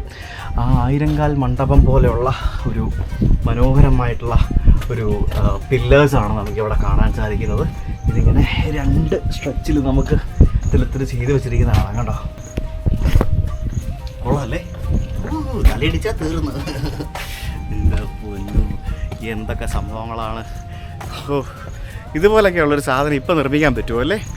എത്ര 1000 വർഷങ്ങൾക്ക് അന്നത്തെ ആർക്കിടെക്റ്റുമാരും എൻജിനീയർമാരുമാണ് വേറെ ലെവൽ. ഇന്ന് ഇത്രയും പഠിച്ചിട്ട് നമുക്ക് ഇതുപോലത്തെ ഒരു സംഭവം ഉണ്ടാക്കാൻ പറ്റത്തില്ല. ആധുനികമായിട്ടുള്ള കാര്യങ്ങളൊക്കെ ചെയ്യാം, പക്ഷേ ഇതുപോലത്തെ സംഭവങ്ങളൊന്നും. ഇതിൻ്റെ മുകളിലേക്ക് കയറാനും ഇതുപോലെയുള്ള തടിയുടെ പടവുകൾ ഉണ്ടാക്കി വെച്ചിട്ടുണ്ട്. ഇതിൻ്റെ താഴെയുള്ള കൽപ്പടവുകൾ വഴി നമുക്ക് എന്തായാലും കയറാൻ പറ്റില്ല. ആ ക്ഷേത്രത്തിൻ്റെ ഇതിൻ്റെയൊക്കെ മുകളിലേക്ക് മതിലുകളും തൂണുകളും ഒക്കെ ഇഷ്ടംപോലെ ഉണ്ടായിരുന്നു. ഇതിൻ്റെ മുകളിലേക്കുള്ള സ്ട്രക്ചർ അത് ഇടിഞ്ഞു പൊളിഞ്ഞ് വീണതും നശിഞ്ഞതുമൊക്കെ ആയിട്ടുള്ള കല്ലുകളാണ് ഈ താഴെ കണ്ടെത്തിയത്, ഇവിടെ എടുത്തിങ്ങനെ വെച്ചിരിക്കുന്നത്, സംരക്ഷിച്ച് വെച്ചിരിക്കുന്നത്. അതങ്ങനെയെങ്കിലും അവിടെ വെച്ചിട്ടുണ്ട്. അത് തിരിച്ചെടുത്ത് വെച്ച് നിർമ്മിക്കാനായിട്ട് നമുക്കിപ്പം സാധിക്കില്ല. കാരണം പൊളിഞ്ഞു പോയൊരു സംഭവം രണ്ടാമത് ഇതിൻ്റെ പഴയ രീതിയിൽ നിർമ്മിച്ചെടുക്കാൻ ഭയങ്കര പാടായിരിക്കുമല്ലോ. ഇത് പുറത്തുനിന്ന് കാണുമ്പോൾ ഇതിൻ്റെ മുകളിൽ ഇങ്ങനൊരു സംഭവം ഉള്ളതായിട്ട് നമുക്ക് ഒരിക്കലും മനസ്സിലാവില്ല. 1 തട്ട്, 2 തട്ട്, 3 തട്ട്, 4 തട്ട്, 5 തട്ട്, 6 തട്ട്, ഏകദേശം 6 നില കെട്ടിടത്തിൻ്റെ വലിപ്പമുണ്ട് ഇതിന്. അതിൻ്റെ മേളിൽ വരെ ആൾക്കാർ പോകുന്നുണ്ട്. ഇവിടെ നമ്മൾ ഇന്നും ഇന്നലെയുമായിട്ട് നമ്മൾ കണ്ട വീഡിയോസിൽ, ഇന്നലെ അങ്കോർ വാറ്റിൻ്റെ വീഡിയോ കണ്ടവർക്ക് മനസ്സിലാവും. അങ്കോർ വാറ്റിൽ നമ്മൾ പോയപ്പോഴും അവിടെ ധാരാളം ബുദ്ധൻ്റെ പ്രതിമകൾ തകർക്കപ്പെട്ടതായിട്ട് നമ്മൾ കണ്ടായിരുന്നു. അതെല്ലാം ശരിക്കും ഈ പ്രതിമകൾ, ബുദ്ധൻ്റെ പ്രതിമകൾ തകർക്കപ്പെട്ടത് 2 രീതിയിൽ തകർക്കപ്പെട്ടിട്ടുണ്ട്. ഒന്ന്, ഈ ഒരു സിവിൽ വാറിൻ്റെ സമയത്ത് ഈ കമ്മ്യൂണിസ്റ്റ് പാർട്ടി ഓഫ് കംബോജിയ ഈ ആളുകൾ തകർത്ത സംഭവങ്ങളുണ്ട്. 2, നമ്മുടെ പണ്ട് കാലത്ത് ഈ ഹിന്ദുയിസം ബുദ്ധിസം ആ ഒരു കൺവേർഷൻ നടക്കുന്ന സമയത്ത്, അതിൻ്റെ ആ ഒരു മാറ്റത്തിൻ്റെ സമയത്ത് തകർക്കപ്പെട്ടതുണ്ട്. അപ്പോൾ ഇത് 2ഉം കൂടെ കമ്പൈൻഡ് ആയിട്ടാണ് സത്യം പറഞ്ഞാൽ ഇവിടുത്തെ ഓരോ കാര്യങ്ങളും മനസ്സിലാക്കാൻ സാധിക്കുന്നത്. പിന്നെ ഈ പറഞ്ഞ പോലെ ധാരാളം സിവിൽ വാറുകളും പിന്നെ അങ്ങോട്ടും ഇങ്ങോട്ടുമുള്ള നാട്ടുരാജ്യങ്ങൾ തമ്മിലുള്ള ഫൈറ്റുകളും അങ്ങനെ കുറേ സംഭവങ്ങളുണ്ട്. സത്യം പറഞ്ഞുകൊണ്ടല്ലോ, ഞാൻ പല രാജ്യങ്ങളിൽ പോയിട്ടുണ്ടെങ്കിലും ഈ ഒരു കമ്മ്യൂണിസത്തിൻ്റെ ഇത്രയധികം ഒരു, അതായത് പണ്ട് കമ്മ്യൂണിസം പല സംഭവമാണ്. ഞാൻ ഈ കമ്മ്യൂണിസം എന്ന് പറയുമ്പോഴത്തേക്കും നമ്മുടെ നാട്ടിലെ കമ്മ്യൂണിസമായിട്ട് നിങ്ങൾ ആരും താരതമ്യപ്പെടുത്തൊന്നും വേണ്ട, അത് വേറെയാണ്, ഇത് വേറെയാണ്. ഇവിടുത്തെ ആ ഒരു മാസ് കില്ലിങ്ങിൻ്റെ സ്റ്റോറി കേട്ടിട്ട് ഞാൻ വായിച്ചപ്പോൾ തന്നെ ഞാൻ ഞെട്ടിപ്പോയി. ഞാനും നവംബറിൽ തലസ്ഥാന നഗരത്തിൽ പോകുമ്പോഴത്തേക്കിനും അവിടുത്തെ ആ ഒരു കില്ലിംഗ് ഫീൽഡ് കാണാൻ വേണ്ടി എന്താ അക്ഷമനായിട്ടിരിക്കുകയാണ്. 30 ലക്ഷത്തോളം ആളുകളെ കൊന്നൊടുക്കിയെന്ന് പറയുമ്പോഴത്തേക്കിനും, അതും പട്ടിണിക്കിട്ട് കൊന്നു എന്നൊക്കെ പറയുമ്പോഴത്തേക്കിനും ഒന്ന് ആലോചിച്ച് നോക്കി എന്തായിരിക്കും അതിൻ്റെ പിന്നിലെന്ന്. അതും 1975 മുതൽ 79 വരെയുള്ള കാലഘട്ടങ്ങളിൽ 3 വർഷം 3 മാസം എത്രയോ ദിവസം അങ്ങനെ എന്തുവാണ് അതിൻ്റെ കണക്ക് പറയുന്നത്. ഒരു കംബോഡിയക്കാരനും മറക്കാൻ കഴിയാത്ത ആ ദിനങ്ങൾ. അതും ഒന്നാലോചിക്കുക, നിങ്ങൾ പലരും ഈ വീഡിയോ കാണുന്ന പലരും ആ സമയത്ത് ജീവിച്ചിരിപ്പുണ്ടായിരുന്നിരിക്കണം. അത്രയ്ക്കൊരു ചരിത്രം കംബോഡിയയ്ക്ക് ഉണ്ടായിരുന്നതായിട്ട് എനിക്കൊരിക്കലും അറിയില്ല കേട്ടോ. പിന്നീട് വിയറ്റ്നാം അതേപോലെ തന്നെ മറ്റ് പല രാജ്യങ്ങളും ഇടപെട്ടിട്ടാണ് ആ ഒരു മാസ് കില്ലിങ്ങിന് ഒരു അന്ത്യം വന്നതും ആ ഒരു കമ്മ്യൂണിസ്റ്റ് ഭരണം ഇവിടെ അവസാനിച്ചത്. അത് ഒരു വല്ലാത്തൊരു പ്രശ്നമാണ്. Can you recognize the reclining Buddha? Buddha sleeping. The shape. Okay, അതായത് ഈ ക്ഷേത്രത്തിൻ്റെ പുറകുവശത്ത് നമുക്ക് നോക്കുമ്പോഴത്തേക്കിനും ഒരു ബുദ്ധൻ ഇങ്ങനെ കിടന്ന് ഉറങ്ങുന്ന പോലത്തെ ഷേപ്പിലായിരുന്നു അത്രേ. അത് ഇടിഞ്ഞു പൊളിഞ്ഞ് കിടക്കുന്നതാണ് നമുക്ക് കാണാൻ സാധിക്കുന്നത്. അപ്പോൾ ഞാൻ പറഞ്ഞു വന്നത്, അന്നത്തെ ആ ഒരു സിവിൽ വാറും ഒരു രാജ്യത്തിലെ ഏകദേശം 25% വരുന്ന ആളുകളെ കൊന്നൊടുക്കിയത് കാരണം ഇപ്പോഴും ഈ രാജ്യം അനുഭവിച്ചുകൊണ്ടിരിക്കുകയാണ്. പട്ടിണി, പ്രാരാബ്ധം, പ്രശ്നങ്ങൾ, ഇൻഫ്ലേഷൻ, പിന്നെ ഇപ്പോഴും ഇവിടെ ഈ പറഞ്ഞ പോലെ പലതരത്തിലുള്ള ലോക്കൽ സംഭവങ്ങൾ, ഈ പറയാൻ പറ്റുന്നതും പറയാൻ പറ്റാതായിട്ടുള്ള പല കാര്യങ്ങളും ഉണ്ട്. നിങ്ങൾക്കറിയാം, പലതും വായിച്ചു നോക്കിയാൽ മനസ്സിലാവും. ഇങ്ങനെയുള്ള രാജ്യങ്ങളിൽ വന്ന് ഇവിടുത്തെ എക്കണോമിയിലേക്ക് കുറച്ച് കോൺട്രിബ്യൂഷൻ നമുക്കൊക്കെ ചെയ്യാൻ പറ്റുവാണെങ്കിൽ അത് വലിയ കാര്യം തന്നെയല്ലേ. ആളുകൾ ഇപ്പോൾ ഇവരെപ്പോലുള്ള ആളുകളൊക്കെ, ഞാൻ പറയായിരുന്നു, ഈ ഇന്ത്യയിൽ വന്നിട്ട് നമ്മളവിടുത്തെ അമ്പലങ്ങളൊക്കെ വന്ന് കാണണമെന്ന്. പുള്ളി പറയാം, ഞാനിവിടെ ഒരു കൊല്ലം പണിയെടുത്താലും എനിക്ക് അങ്ങനെയൊന്നും പോകാൻ പറ്റില്ല, അത്രയ്ക്ക് കഷ്ടമാണ് നമ്മുടെ കാര്യം എന്നൊക്കെ. What is it here? That is the wall of the royal palace, which in before the king lived inside the wall there, which is now no more building left apart from one temple and 2 swimming pools. Okay. Because all of the royal palace built from wood, so over 1,000 years they are all collapsed. But what we can see is the wall, the walls and the swimming pool inside. Okay. പണ്ട് ഇവിടെ ഒരു royal palace ഉണ്ടായിരുന്നു. ഇപ്പോൾ അതില്ല. ഏകദേശം 1000 വർഷങ്ങൾക്ക് മുമ്പ് അതിൻ്റെ മൊത്തം കൊളാപ്സ് ആയിപ്പോയി. അതിൻ്റെ ഒരു ഭിത്തി മാത്രമാണ് നമുക്കിവിടെ കാണാൻ സാധിക്കുന്നത്. പിന്നെ ഇവിടെ ഒരു കുളം ഉണ്ടായിരുന്നു, ആ കുളം അതും ഈ പറഞ്ഞ പോലെ അവർ റീസ്റ്റോർ ചെയ്തുകൊണ്ടിരിക്കുകയാണ് പല സംഭവങ്ങളും. ഇതൊക്കെ ഈ പുള്ളിയോടെ വന്നതുകൊണ്ട് ഞാൻ ഇവിടെ വരുന്നില്ല, ഞാൻ ഇതൊക്കെ വന്ന് കാണുമോ. ഒരു കാലത്തെ വലിയൊരു രാജ്യമായിരുന്നു ഇത്. രാജാവും ആളുകളും പടയാളികളും പിന്നെ ഈ പറഞ്ഞ പോലെ നാട്ടുകാരും ഒക്കെ ആയിട്ട് ജീവിച്ചിരുന്ന വലിയൊരു അങ്കോർ എന്ന് പറഞ്ഞ രാജ്യം. ആ ഒരു രാജ്യം ഇപ്പോൾ ഒരു പ്രേതാലയം പോലെ ഇങ്ങനെ കിടക്കുകയാണ്. ഒരു എന്താ പറയുക, ആരുടെയെങ്കിലുമൊക്കെ പിടിപ്പുകേടും ഈ പറഞ്ഞ പോലെ ഭരണത്തിലെ പ്രശ്നങ്ങളൊക്കെ ആയിരിക്കും ഇതുപോലെയുള്ള അവസ്ഥയ്ക്ക് കാരണമാകുന്നത്. ഇത് ഇവിടെ കംപ്ലീറ്റ് നിർമ്മാണം നമ്മുടെ വെട്ടുകല്ലില്ലേ, ആ വെട്ടുകല്ല്, ചെങ്കല്ലെന്നൊക്കെ പറയാം, ആ ചെങ്കല്ല് ഉപയോഗിച്ചിട്ടാണ് ഇതിൻ്റെ നിർമ്മാണം. കല്ലും കൊണ്ടുള്ള പണിക്കാട്ടി മുമ്പിൽ, അതായത് അങ്കോർ വാറ്റൊക്കെ പണിയുന്നതിന് മുൻപാണ് ഈ കാണുന്ന സ്ഥലങ്ങളൊക്കെ നിർമ്മിച്ചതെന്നാണ് അറിയാൻ കഴിഞ്ഞത്. ഇവിടെയുള്ള ഇതിൻ്റെ സിംഹത്തിൻ്റെ തലവരെ അടിച്ചുടച്ച് കളഞ്ഞിരിക്കുകയാണ് മൊത്തത്തിൽ. സത്യം പറഞ്ഞാൽ ഇത് കാണുമ്പോഴത്തേക്കിനും ഉണ്ടല്ലോ, നമ്മൾ അജന്ത എല്ലോറ ഡിറ്റോ, അജന്ത എല്ലോറ, പിന്നെ നമ്മുടെ അവിടെ മറ്റേ മുഗൾ ആളുകൾ വന്ന്, മുഗൾ എംപയർമാരിൽ വന്നിട്ട് നമ്മുടെ പല സംഭവങ്ങളും തച്ചുടച്ച് കളഞ്ഞു എന്ന് പറയുന്നത് പോലെ തന്നെ ഇവിടെയും നടന്നിട്ടുണ്ട്. എല്ലായിടത്തും ഉണ്ട്. This area is so big. Swimming pool? The one for men is smaller. This is for women. A bigger one for women? Oh, okay. That's different. Yeah, two. Okay. ഇത് 2 കുളിക്കണ സ്ഥലം, കുളിക്കടവ്, സ്വിമ്മിംഗ് പൂള്. ഇത് പെണ്ണുങ്ങൾക്കും അപ്പുറത്ത് ചെറുതൊരെണ്ണമുണ്ട്, അത് ആണുങ്ങൾക്കും. അപ്പോൾ സ്വാഭാവികമായിട്ടും പെണ്ണുങ്ങൾ കൂടുതലുണ്ടായിരുന്നിരിക്കണം, അതുകൊണ്ടായിരിക്കും അങ്ങനെ ചെയ്തിരിക്കുന്നത്. എന്താല്ലേ, അന്നക്കാലത്തെ സ്വിമ്മിംഗ് പൂളാ, അന്നക്കാലത്ത് ഈ നാട്ടിലെ ആളുകളൊക്കെ കുളിച്ചുകൊണ്ടിരുന്ന സ്ഥലമാണ്. ആ കൊട്ടാരത്തിലേക്ക് ചാരന്മാർ കടന്നു പോയിരുന്ന വഴിയാണെന്ന് തോന്നുന്നു. ഈ വഴിയിലൂടെ നമ്മൾ പുറത്തേക്ക് ഇറങ്ങുകയാണ് സുഹൃത്തുക്കളെ. കൊള്ളാമല്ലേ, എന്തല്ലേ, എന്തോരോ ഹോണ്ടഡ് പ്ലേസാണ് ഇവിടെ ഉള്ളതെന്നറിയാമോ. ഞാനിപ്പോൾ വന്നിരിക്കുന്ന ഈ സ്ഥലത്തിൻ്റെ പേര് ഇതാണ്, പ്രസാദ്, PREHPALILAY എന്നാണ് ഈ സ്ഥലത്തിൻ്റെ പേര്. ഞാനിപ്പോൾ വന്നിരിക്കുന്നത് പ്രിയ പലിലായ് എന്ന് പറയുന്ന ഒരു സ്ഥലത്തേക്കാണ്. നിങ്ങൾ അങ്കോർ വാറ്റിൻ്റെ ചിത്രം ഗൂഗിളിൽ നോക്കിക്കഴിഞ്ഞാൽ ഇവിടുത്തെ ഒരു ഫോട്ടോ നിങ്ങൾക്ക് കാണാൻ സാധിക്കും. ഇതെന്താ സംഭവം എന്ന് പറഞ്ഞാൽ, ഈ പലില എന്ന് പറഞ്ഞു കഴിഞ്ഞാൽ ഈ ധ്യാനത്തിനായിട്ട് കാട്ടിൽ വന്നിരിക്കുന്ന ഒരു എന്താ പറയുക ബുദ്ധിസ്റ്റ് മോങ്കുകൾക്ക് അല്ലെങ്കിൽ ബുദ്ധമതത്തിൽപ്പെട്ട ആളുകൾക്ക് ആനകൾ അവർക്ക് ഇത് കൊടുക്കുന്നു എന്നാണ് പറയപ്പെടുന്നത്. അപ്പോൾ അത്തരത്തിലുള്ളൊരു സ്ഥലമാണ്. ആ കാണുന്ന മനോഹരമായിട്ടുള്ള സ്തൂപത്തിൻ്റെ മുകളിൽ ആൽമരമല്ല, എന്തോ 2-3 മരങ്ങളിങ്ങനെ വളർന്ന് പന്തലിച്ച് നിൽക്കുന്നത് നമുക്ക് കാണാൻ സാധിക്കും. അപ്പോൾ ഇത് ഭയങ്കര ഒരു ഇൻസ്റ്റഗ്രാം റീലും ഫോട്ടോ എടുക്കാൻ പറ്റിയ ഒരു ലൊക്കേഷനാണ് ഇത്. ഇതെല്ലാം ഇങ്ങനെ ഒരു പ്രേതാലയം പോലെ, ഒരു ഹോണ്ടഡ് പ്ലേസ് പോലെ ഇങ്ങനെ കിടക്കുന്ന സ്ഥലമാണ്. ഇവിടെ വരുന്ന ആൾക്കാർ ഇതിൻ്റെ മേളിലൊന്നും വലിഞ്ഞു കയറാൻ പാടില്ല. ഇവിടെ എല്ലായിടത്തും സെക്യൂരിറ്റീസ് ഉണ്ട്. അവരിന്ന് പിടിച്ച് നല്ല ഫൈൻ ഈടാക്കും. ഒന്നാമത് ഇതെല്ലാം ഇടിഞ്ഞ് തകർന്ന് കിടക്കുകയാണ്. നമ്മൾ ഇതുവരെ കണ്ട ക്ഷേത്രങ്ങളിൽ നിന്നും അതിനും മുൻപ് 10th സെഞ്ച്വറിയിൽ നിർമ്മിച്ചതാണെന്നാണ് ഇത് കരുതപ്പെടുന്നത്. അത് ഇത്തരത്തിൽ ഇവിടെ തകർന്ന് നാമാവശേഷമായിട്ട് കിടക്കുന്നു എന്ന് തന്നെ നമുക്ക് പറയേണ്ടിയിരിക്കുന്നു. ഇവിടെ നിന്നെല്ലാം കണ്ടെടുത്ത കുറേ സംഭവങ്ങൾ ഇങ്ങനെ സമീപത്തെല്ലാം ഇതുപോലെ സൂക്ഷിച്ചിട്ടുണ്ട്. ഇതൊക്കെ സത്യം പറഞ്ഞു കഴിഞ്ഞാൽ എന്ത് ചെയ്യാനാ, ഇതൊക്കെ ഇങ്ങനെയൊക്കെ ഇടാനേ പറ്റുള്ളൂ. അതിനപ്പുറത്തേക്ക് ഒന്നും ചെയ്യാൻ പറ്റില്ല. ഇവിടെ വരുമ്പോൾ ശരിക്കും നിങ്ങൾക്ക് 360 ക്യാമറ ഒന്നും കൊണ്ടുവരാൻ പറ്റില്ല കേട്ടോ. അതേപോലെ തന്നെ ഡ്രോൺ പറത്തണം എന്നുണ്ടെങ്കിൽ പ്രത്യേകം അനുമതി വാങ്ങിക്കണം എന്നുമുണ്ട്. നമ്മൾ ഈ വീഡിയോയിലും ഇന്നലത്തെ വീഡിയോയിലും ഒക്കെ ഉപയോഗിച്ചിരിക്കുന്ന ഡ്രോൺ ക്ലിപ്പുകളെന്ന് പറയുന്നത് നമ്മൾ സ്റ്റോക്ക് വീഡിയോസിൽ നിന്നും നമ്മൾ സെലക്ട് ചെയ്തെടുത്തിരിക്കുന്ന ഡ്രോൺ വിഷ്വൽസ് ആണ്. കാരണം ഡ്രോൺ വിഷ്വൽസ് ഇല്ലയെന്നുണ്ടെങ്കിൽ നിങ്ങൾക്ക് ഇവിടുത്തെ ഒരു സംഭവങ്ങളോ മറ്റോ ഒന്നും നിങ്ങൾക്ക് കാണാൻ സാധിക്കത്തുമില്ല. അപ്പോൾ അത്തരത്തിലുള്ള വളരെ മനോഹരമായിട്ടുള്ള ആ ഒരു സംഭവം കൂടെ നമുക്ക് കാണാൻ സാധിച്ചു. ഇതിൻ്റെ ഒന്നും മുകളിലേക്ക് നമുക്ക് പ്രവേശനമില്ല, നമുക്ക് താഴെ നിന്ന് കാണാൻ മാത്രമേ പറ്റുള്ളൂ. ഇതൊക്കെ കണ്ടില്ല, ഇതൊക്കെ ഇടിഞ്ഞു പൊളിഞ്ഞ് വീഴാതിരിക്കാനായിട്ട് വുഡിൻ്റെ പലകകൾ വെച്ചിട്ട് സപ്പോർട്ട് കൊടുത്തിരിക്കുന്നതാണ് നമുക്കിവിടെ കാണാൻ സാധിക്കുന്നത്. ഇവിടെയും നമുക്ക് തലയില്ലാത്ത കുറേ വിഗ്രഹങ്ങൾ നമുക്ക് ഇതുപോലെ കാണാൻ സാധിക്കും. വിഗ്രഹങ്ങളല്ല അത് ബേസിക്കലി അത് ഈ പറഞ്ഞ പോലെ കൊത്തുപണികളിൽ വെച്ചിരുന്ന കുറേ സംഭവങ്ങളാണ്. ഇടിഞ്ഞു പൊളിഞ്ഞ് വീണതും പൊട്ടിച്ചു കളഞ്ഞതും നശിപ്പിച്ചതുമായിട്ടുള്ള കുറേ സംഭവങ്ങൾ നമുക്ക് എല്ലായിടത്തും എവിടെ പോയാലും കാണാം. ഹായ് വിഗോ. യെസ്, അപ്പോൾ ഇനി നമുക്ക് അടുത്ത സ്ഥലത്തേക്ക് പോകാം. വീണ്ടും back to tuk tuk. Ya, thank you so much. നമ്മളിപ്പോൾ വന്നിരിക്കുന്നത് താപ്പോം ടെമ്പിൾ എന്ന് പറഞ്ഞൊരു ക്ഷേത്രത്തിലേക്കാണ്. TAPROHNM temple. അപ്പോൾ ഇതിൻ്റെ ഒരു പ്രത്യേകതയുണ്ട്, India Cambodia cooperation project for conservation and registration of Ta Prohm temple. അപ്പോൾ ഇവിടെ പല രാജ്യങ്ങൾ ഇവിടെ സഹായിക്കുന്നുണ്ട്. അപ്പോൾ നമ്മുടെ financed by ministry of external affairs government of India ആണ് ഇതിന് ഫണ്ട് കൊടുക്കുന്നത്. അപ്പോൾ ഇവിടെ ചൈന ഫണ്ട് ചെയ്യുന്നുണ്ട്, ഇന്ത്യ ഫണ്ട് ചെയ്യുന്നുണ്ട്, ജർമ്മനി ഫണ്ട് ചെയ്യുന്നുണ്ട്. അങ്ങനെ പല രാജ്യങ്ങൾ ഇവിടുത്തെ ക്ഷേത്രങ്ങൾ പരിപാലനം ചെയ്യുന്നതിന് വേണ്ടി ഫണ്ട് ചെയ്യുന്നുണ്ട്. അപ്പോൾ ലേറ്റ് 12th സെഞ്ച്വറി, അതായത് 12ാമത്തെ സെഞ്ച്വറിയുടെ അവസാന കാലഘട്ടങ്ങളിൽ കണ്ടെത്തിയ ഒരു ക്ഷേത്രമാണ് ഇത്.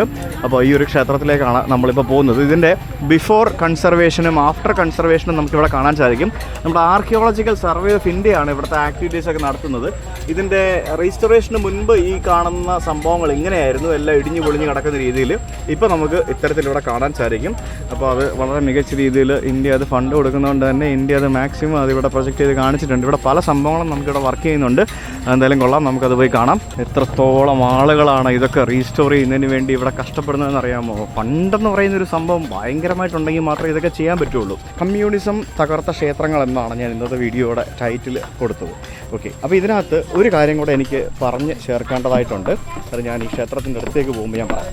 ഇന്ത്യ കംബോഡിയ കോപ്പറേഷൻ പ്രൊജക്റ്റ് എന്നും പറഞ്ഞുകൊണ്ട് ഇവിടെ ഈ ഒരു ക്ഷേത്രത്തിലേക്കുള്ള ഒരു പ്രധാന പ്രവേശന കവാടമാണ്. ആ പ്രവേശന കവാടത്തിൻ്റെ റീസ്റ്റോറേഷൻ പണികളാണ് അവിടെ മുകളിൽ കുറേ കൽപ്പണിക്കാർ അവിടെ നിന്ന് ചെയ്യുന്നത്. സൂര്യവർമ്മൻ രാജാവ് അങ്കോർ വാട്ട് എന്ന് പറയുന്ന ഒരു ക്ഷേത്രവും ഇവിടുത്തെ സമീപത്തുള്ള ഒരു ടൗൺഷിപ്പും അങ്കോർ സംഭവങ്ങളൊക്കെ നിർമ്മിക്കുന്ന സമയത്ത് അദ്ദേഹം ഒരിക്കലും വിചാരിച്ചിട്ടുണ്ടാവില്ല കമർ റോജ് എന്ന് പറയുന്ന ഒരു കൂട്ടം ആളുകൾ, ഒരു കൂട്ടം കമ്മ്യൂണിസ്റ്റ് ആളുകൾ ഈ ഒരു സ്ഥലം ഏറ്റെടുക്കുമെന്നും ഇവിടെ ഇത്തരത്തിലുള്ള സംഭവങ്ങൾ നടത്തുമെന്നുള്ളതും. ശരിക്കും ഇവിടെ പലതരത്തിലുള്ള ഡിസ്ട്രക്ഷൻസ് നടന്നിട്ടുണ്ട്. ക്ഷേത്രങ്ങളും ക്ഷേത്രങ്ങളിലെ വിഗ്രഹങ്ങളും ഒക്കെ പല രീതിയിൽ നശിക്കപ്പെട്ടിട്ടുണ്ട്.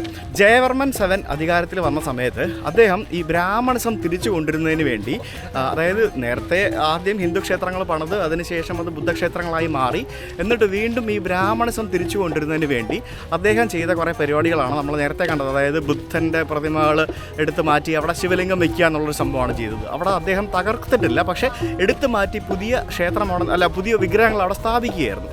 അതിനുശേഷം പിന്നീട് ഖമർ റോജിൻ്റെ കാലഘട്ടത്തിലാണ് കംബോഡിയയിലെ പല ക്ഷേത്രങ്ങളും തകർക്കപ്പെട്ടത്. ക്ഷേത്രത്തിലെ വിഗ്രഹങ്ങളും പല സംഭവങ്ങളും തകർക്കപ്പെട്ടു.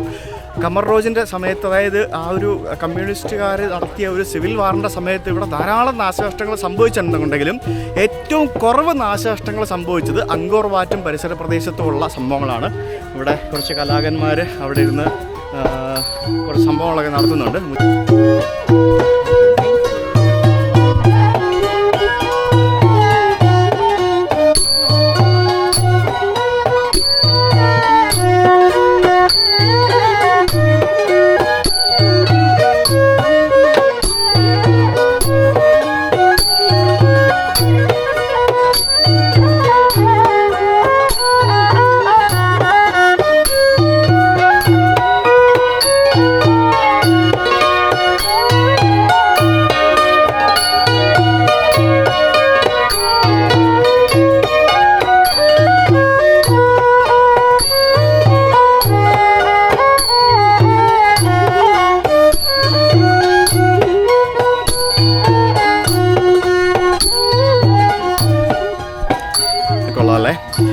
അവരോട് CD വെക്കുന്നുണ്ട്. പക്ഷേ എനിക്ക് CD വാങ്ങണമെന്നുണ്ടായിരുന്നു. പക്ഷേ അത് എങ്ങനെ വാങ്ങിക്കുക? CD പ്ലെയർ വേണ്ട ഇപ്പം. ഓക്കെ, അപ്പം ഞാൻ പറഞ്ഞു വന്നതിൻ്റെ കണ്ടിന്യൂ പറയാം. ഖമർ റോജിൻ്റെ സമയത്ത് ഇവർ ശരിക്കും ഈ വിയറ്റ്നാമുമായിട്ടുള്ള യുദ്ധത്തിൻ്റെ സമയത്ത് ഈ അങ്കോർ വാട്ടിന് കേടുപാടുകൾ സംഭവിച്ചു. പിന്നെ അങ്കോർ വാട്ടിലെ തടികളും അതേപോലെ തന്നെ അവിടെയുള്ള പല സംഭവങ്ങളും ഇവർ പല ആവശ്യത്തിനായിട്ട് കത്തിച്ചു. ഖമർ റോജിൻ്റെ സമയത്ത് ഇവർ ആയുധങ്ങൾ വാങ്ങുന്നതിന് വേണ്ടി ഇവിടെയുള്ള പല സംഭവങ്ങളും എടുത്ത് വിറ്റു എന്നാണ് പറയപ്പെടുന്നത്. ഇത് പല കാര്യങ്ങൾ പറയപ്പെടുന്നുണ്ട് കേട്ടോ. ആയുധങ്ങൾ വാങ്ങുന്നതിന് വേണ്ടി ബുദ്ധൻ്റെ പ്രതിമകളും അതേപോലെ തന്നെ ബുദ്ധൻ്റെ തലയും ഒക്കെ വിറ്റു എന്നും പറയപ്പെടുന്നു. അതിനുശേഷം ഖമർ റോജിൻ്റെയൊക്കെ കാലഘട്ടം കഴിഞ്ഞ് 1990 കാലഘട്ടങ്ങളിൽ തായ്ലൻഡിൽ നിന്നുള്ള ഈ ആർട്ട് വർക്കുകൾ മോഷ്ടിച്ച് വിൽക്കുന്ന കുറേ ആൾക്കാരുണ്ടല്ലോ. ഈ നമ്മൾ ഈ സിനിമയിലൊക്കെ കാണുന്ന പോലെ വിഗ്രഹമോഷണത്തിൻ്റെ ആൾക്കാർ, അങ്ങനെയുള്ള കുറച്ച് വിഗ്രഹമോഷണത്തിൻ്റെ ആൾക്കാർ ഇവിടുത്തെ വിഗ്രഹങ്ങൾ മോഷ്ടിച്ച് നാട് കടത്തി പല ആവശ്യങ്ങൾക്കായിട്ട് വിറ്റു എന്നും പറയപ്പെടുന്നു. ഇനി അതുമല്ലാതെ ഈ നാച്ചുറൽ ഡിസാസ്റ്റേഴ്സ് പിന്നെ ഈ മരങ്ങളും മറ്റുമൊക്കെ വളർന്നു വന്ന് കാട് പിടിച്ച് കിടക്കാറുണ്ടല്ലോ ഈ സ്ഥലമൊക്കെ. മരങ്ങളും മറ്റുമൊക്കെ വളർന്നു വന്ന് നമ്മൾ നേരത്തെ കണ്ട പോലെ തന്നെ അതുപോലെ കുറേ നാശനഷ്ടങ്ങൾ ഇവിടെ സംഭവിച്ചിട്ടുണ്ട്. അപ്പോൾ പല ആൾക്കാർ ഇവിടെ നശിപ്പിച്ച് നറാണകല്ലാക്കി ഇട്ടിട്ടുണ്ട് കുറേ സംഭവങ്ങൾ. ഇനി അതൊക്കെ റീസ്റ്റോർ ചെയ്യുക എന്നുള്ളതാണ് നമ്മളെ പല ആളുകളുടെയും, നമ്മളിതൊക്കെ ഭാവിയിൽ കാണണമെങ്കിൽ അതിൻ്റെയൊക്കെ മെയിൻ പണി എന്ന് പറയുന്നത്. കാടിന് നടുവിൽ ഒരു അമ്പലം, ഇവിടെ എല്ലാം കാടിന് നടുവിലുള്ള അമ്പലമാണ്. ആ അമ്പലത്തിന് നടുവിൽ ഒരു വലിയൊരു മരം വളർന്ന് പന്തലിച്ച് നിൽക്കുന്നു. അതാണ് ഈ ഒരു ക്ഷേത്രത്തിൻ്റെ ഹൈലൈറ്റ് എന്ന് പറയുന്നത്. ഇപ്പോൾ ഈ കാണുന്ന ഈ ഒരു ക്ഷേത്രം അതിങ്ങനെ ഇടിഞ്ഞു പൊളിഞ്ഞ് പല അവസ്ഥയിൽ കിടക്കുകയായിരുന്നു. അത് കുറേയൊക്കെ റീസ്റ്റോർ ചെയ്ത് വെച്ചിരിക്കുകയാണ്. ആ റീസ്റ്റോർ ചെയ്ത് വെച്ചിരിക്കുന്ന ആ ഒരു ക്ഷേത്രത്തിൻ്റെ മുകളിൽ വലിയൊരു മരം, നല്ല വർഷം പഴക്കമുള്ള ഒരു മരമാണ് അത്, ഇല്ലേ? ധാരാളം സിനിമകളിൽ വന്നിട്ടുള്ള ഒരു ട്രീ ആണ് ഇത്. ഇവിടെ ധാരാളം സിനിമകൾ ഷൂട്ട് ചെയ്തിട്ടുണ്ട്. ഇവിടെ ലോകത്തിലെ തന്നെ ദ മോസ്റ്റ് ഫേമസ് ആയിട്ടുള്ള ഒരു ട്രീ ആണ്. ഈ ഒരു ചിത്രം നിങ്ങൾ പല സ്ഥലത്തും കണ്ടിട്ടുണ്ടാവാം. ഇവിടെ വരുന്ന ആൾക്കാരെല്ലാവരും ഇവിടെ നിന്ന് ചിത്രം എടുക്കുക എന്നുള്ളതാണ് മെയിൻ ഹൈലൈറ്റ്. ശരിക്കും വളരെ മനോഹരമായിട്ടുള്ളൊരു ട്രീ. പക്ഷേ ആ ഒരു ട്രീ ആ ഒരു ക്ഷേത്രത്തിനെ പാടെ നശിപ്പിച്ചിരിക്കുകയല്ലേ, അല്ലേ? കാട് പിടിച്ച് കിടന്ന സ്ഥലമല്ലേ അതിങ്ങനെ. ആ ഒരു ട്രീ, അതിൻ്റെ വേരുകൾ നോക്ക്. ഓ എന്തല്ലേ, പക്ഷെ എൻ്റെ പൊന്നോ, സത്യം പറഞ്ഞതൊക്കെ കാണുമ്പോൾ കഷ്ടം തോന്നുന്നുണ്ട്. ഇതൊക്കെ ആ മരത്തിൻ്റെ വേരാണ്, കണ്ടോ? ആ മരത്തിൻ്റെ വേരാണ് ഈ കാണുന്നതൊക്കെ. പക്ഷെ എന്തൊക്കെയല്ലേ നമ്മൾ കാണുന്നത്. ഇവിടെയും നമുക്ക് പല ഇതിനിടയ്ക്കുള്ള പല ഇതിലും നമുക്ക് മുഖമൊന്നും കാണത്തില്ല.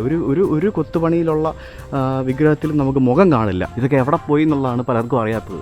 അപ്പോൾ നമ്മുടെ ഇന്ത്യ റീസ്റ്റോർ ചെയ്ത് വെച്ചിരിക്കുന്ന അല്ലെങ്കിൽ ഇന്ത്യ റീസ്റ്റോർ ചെയ്തുകൊണ്ടിരിക്കുന്ന ക്ഷേത്രത്തിലേക്കാണ് നമ്മളിപ്പോൾ കയറുന്നത്. ഓക്കെ. അപ്പോൾ ഇവിടെയും നമുക്ക് വലിയൊരു ബുദ്ധൻ്റെ പ്രതിമ കാണാൻ സാധിക്കും. പക്ഷേ തല നഹിഹേ, കണ്ടോ?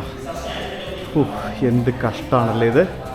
തലയില്ലാത്ത ഒരു പ്രതിമകളുള്ള ക്ഷേത്രം എന്ന് പറയുമ്പോഴത്തേക്കിനും അത് ഭയങ്കര കഷ്ടമാണ്. അത് ഭയങ്കര വിഷമം തരുന്നൊരു കാര്യമാണ്. സത്യം പറഞ്ഞാൽ ഇത് കാണുമ്പോഴത്തേക്കിനും വളരെ വിഷമമുണ്ട്. ഇപ്പോൾ ഒന്ന് ആലോചിച്ച് നോക്കി, ഒരു ബുദ്ധമതത്തിൽപ്പെട്ട ഒരു വിശ്വാസി ഇവിടെ വന്നിട്ട് ഇതൊക്കെ കാണുമ്പോഴത്തേക്കിനും എത്രത്തോളം വിഷമം ഉണ്ടാകുമെന്നുള്ളത് നിങ്ങളൊന്ന് ആലോചിച്ച് നോക്കേണ്ട ഒരു കാര്യമാണ്. ഇതിൻ്റെയൊക്കെ മുകളിൽ നോക്കിക്കഴിഞ്ഞാൽ നമുക്കിത് വളരെ മനോഹരമായിട്ട് റീസ്റ്റോർ ചെയ്ത് വെച്ചിരിക്കുന്നത് കാണാൻ സാധിക്കും. പക്ഷേ നമുക്ക് പോയ ബുദ്ധൻ്റെ തല എടുത്തിട്ട് റീസ്റ്റോർ ചെയ്യാനായിട്ട് പറ്റില്ലല്ലോ. കാരണം അതിൻ്റെ ഒറിജിനൽ തല പോയല്ലോ. അത് എവിടെ നിന്ന് എടുത്ത് വെച്ച് ചെയ്യാനാ? അത് എവിടെയെങ്കിലുമൊക്കെ ഏതെങ്കിലുമൊക്കെ രാജ്യത്തുണ്ടാവും, ആരെങ്കിലുമൊക്കെ എവിടെയെങ്കിലുമൊക്കെ വിറ്റിട്ടുണ്ടാവും. പലതരത്തിലുള്ള തൂണുകൾ ഇവിടെ ഇങ്ങനെ ഉണ്ട്. ഇതിങ്ങനെ വർക്ക് 1 by 1 ആയിട്ട് ഇങ്ങനെ ചെയ്തുകൊണ്ടിരിക്കുകയാണ്. സംഭവം കൊള്ളാം കേട്ടോ. ശരി, ഇത് ശരിക്കും പറഞ്ഞാൽ നിങ്ങൾക്ക് ഒരു ഫുൾ ഡേ ഉണ്ടെന്നുണ്ടെങ്കിൽ ഇത് കംപ്ലീറ്റ് നിങ്ങൾക്ക് വന്ന് കാണാം. അതായത് കംപ്ലീറ്റ് എന്ന് പറഞ്ഞാൽ അത്യാവശ്യം കാര്യങ്ങളൊക്കെ കാണാം. പിന്നെ കൂടുതലായിട്ട് ഇതിനോടൊക്കെ താല്പര്യമുണ്ട്, ക്രേസ് ഉണ്ടെന്നുണ്ടെങ്കിൽ ഒരാഴ്ചയും 2 ആഴ്ചയൊക്കെ ഇവിടെ നിന്ന് നിങ്ങൾക്ക് കാണേണ്ടി വരും. Oh, this is also same thing. എൻ്റെ ദൈവമേ, നോക്ക് ആ മരം, നോക്ക്. ആ മരം ആണ് ശരിക്കും ഈ ക്ഷേത്രത്തെ നശിപ്പിച്ചത് എന്ന് നമുക്ക് പറയേണ്ടിയിരിക്കുന്നു. ഇനി ആ മരം അവിടെ നിർത്തിയിട്ട് എന്തെങ്കിലും ചെയ്യാൻ പറ്റുമോ? ആ മരം എടുത്ത് കളഞ്ഞാലും ഭയങ്കര പാടാണ്. ഓ, ഇതാണ് പ്രകൃതി നശിപ്പിച്ചു, മനുഷ്യൻ നശിപ്പിച്ചു. പിന്നെ മനുഷ്യനും പ്രകൃതിയും മാറി മാറി നശിപ്പിച്ചു. അതായത് മനുഷ്യൻ നോക്കാത്തതുകൊണ്ട് പ്രകൃതി നശിപ്പിച്ചു, മനുഷ്യൻ അബാൻഡൻ ചെയ്തിട്ടുകൊണ്ട് പ്രകൃതി കയറി ഞങ്ങളുടെ പൂന്ത് വിളയാടി. എത്ര വർഷം പഴക്കമുള്ള മരമാണ്. ആ മരം ഇങ്ങനെ നിൽക്കുന്നത് എനിക്ക് സർപ്പത്തിൻ്റെ എന്താ പറയുക, ചുറ്റിപ്പണഞ്ഞ് കിടക്കുന്ന പോലെയാണ്. ഇങ്ങനെ ഈ ഒരു മരത്തിൻ്റെ വേരുകൾ ഈ ഒരു ക്ഷേത്രത്തിൻ്റെ പല ഭാഗങ്ങളിൽ ഇങ്ങനെ ചുറ്റിപ്പറ്റി ഇങ്ങനെ കിടക്കുന്നത്. എത്ര വർഷം ഇതിങ്ങനെ അനാഥമായിട്ട് കിടന്നുകൊണ്ടായിരിക്കും ഈ മരങ്ങളൊക്കെ ഇങ്ങനെ വന്ന് റെഡിയായിരിക്കുന്നത്. ഇങ്ങനെ ഇവിടെ എല്ലാം മരങ്ങളാണ്. ഫോറസ്റ്റ് ടെമ്പിൾ എന്നറിയപ്പെടുന്നു. അങ്ങനെ ഇവിടെ വരുന്ന ആളുകൾ അങ്കോർ വാട്ട് കഴിഞ്ഞാൽ ഏറ്റവും കൂടുതൽ വിസിറ്റ് ചെയ്യുന്നത് ഈ ഒരു ക്ഷേത്രമാണ്. ഇതും വളരെ മനോഹരമായിട്ടുള്ളൊരു ക്ഷേത്രമാണ്. അവിടെ നിന്ന് ഇവിടെ നിന്നൊക്കെ നോക്കുമ്പോഴത്തേക്കിനും സത്യം പറഞ്ഞാൽ നേരെ വിഷമം തോന്നുന്നുണ്ടല്ലേ. പക്ഷേ ഇതിപ്പോൾ ഇങ്ങനെ കാണാനാണ് ഭംഗി. ഇതെടുത്ത് മാറ്റി കഴിഞ്ഞാൽ അതിൻ്റെ ഭംഗി പോയി. എന്താ പറയുക, എത്ര വലിയ മരമാണ്, എത്ര ഹൈറ്റിലാണ് നിൽക്കുന്നത്. ഓ, എൻ്റെ ദൈവമേ, എന്ത് വലിയ വേരാണല്ലേ. It's huge, it's massive. ഒരു രക്ഷയില്ല കേട്ടോ, ഇത് വേറെ ലെവലാണിത്. ഒരു മരം, അപ്പോൾ ഇതിൻ്റെ താഴേക്കൊക്കെ എത്രത്തോളം വീണ്ടും ഉണ്ടാവും. അതായത് ഒരു മരം ഒരു ബിൽഡിങ്ങിനെ കാർന്ന് തിന്നിരിക്കുന്ന കാഴ്ചയാണ് നമുക്കിവിടെ കാണാൻ സാധിക്കുന്നത്. കണ്ടോ, നമുക്ക് ഒക്കെ സപ്പോർട്ട് ചെയ്ത് ഇങ്ങനെ കൊടുത്ത് നിർത്തിയിരിക്കുകയാണ്. ഇത് വലിയ ക്ഷേത്രം കേട്ടോ, നമ്മൾ പുറത്തുനിന്ന് കാണുന്ന പോലൊന്നുമല്ല. ഇത് വളരെ വലുതാണ്. ഇത് മൊത്തം മരങ്ങളാണല്ലോ എല്ലായിടത്തും.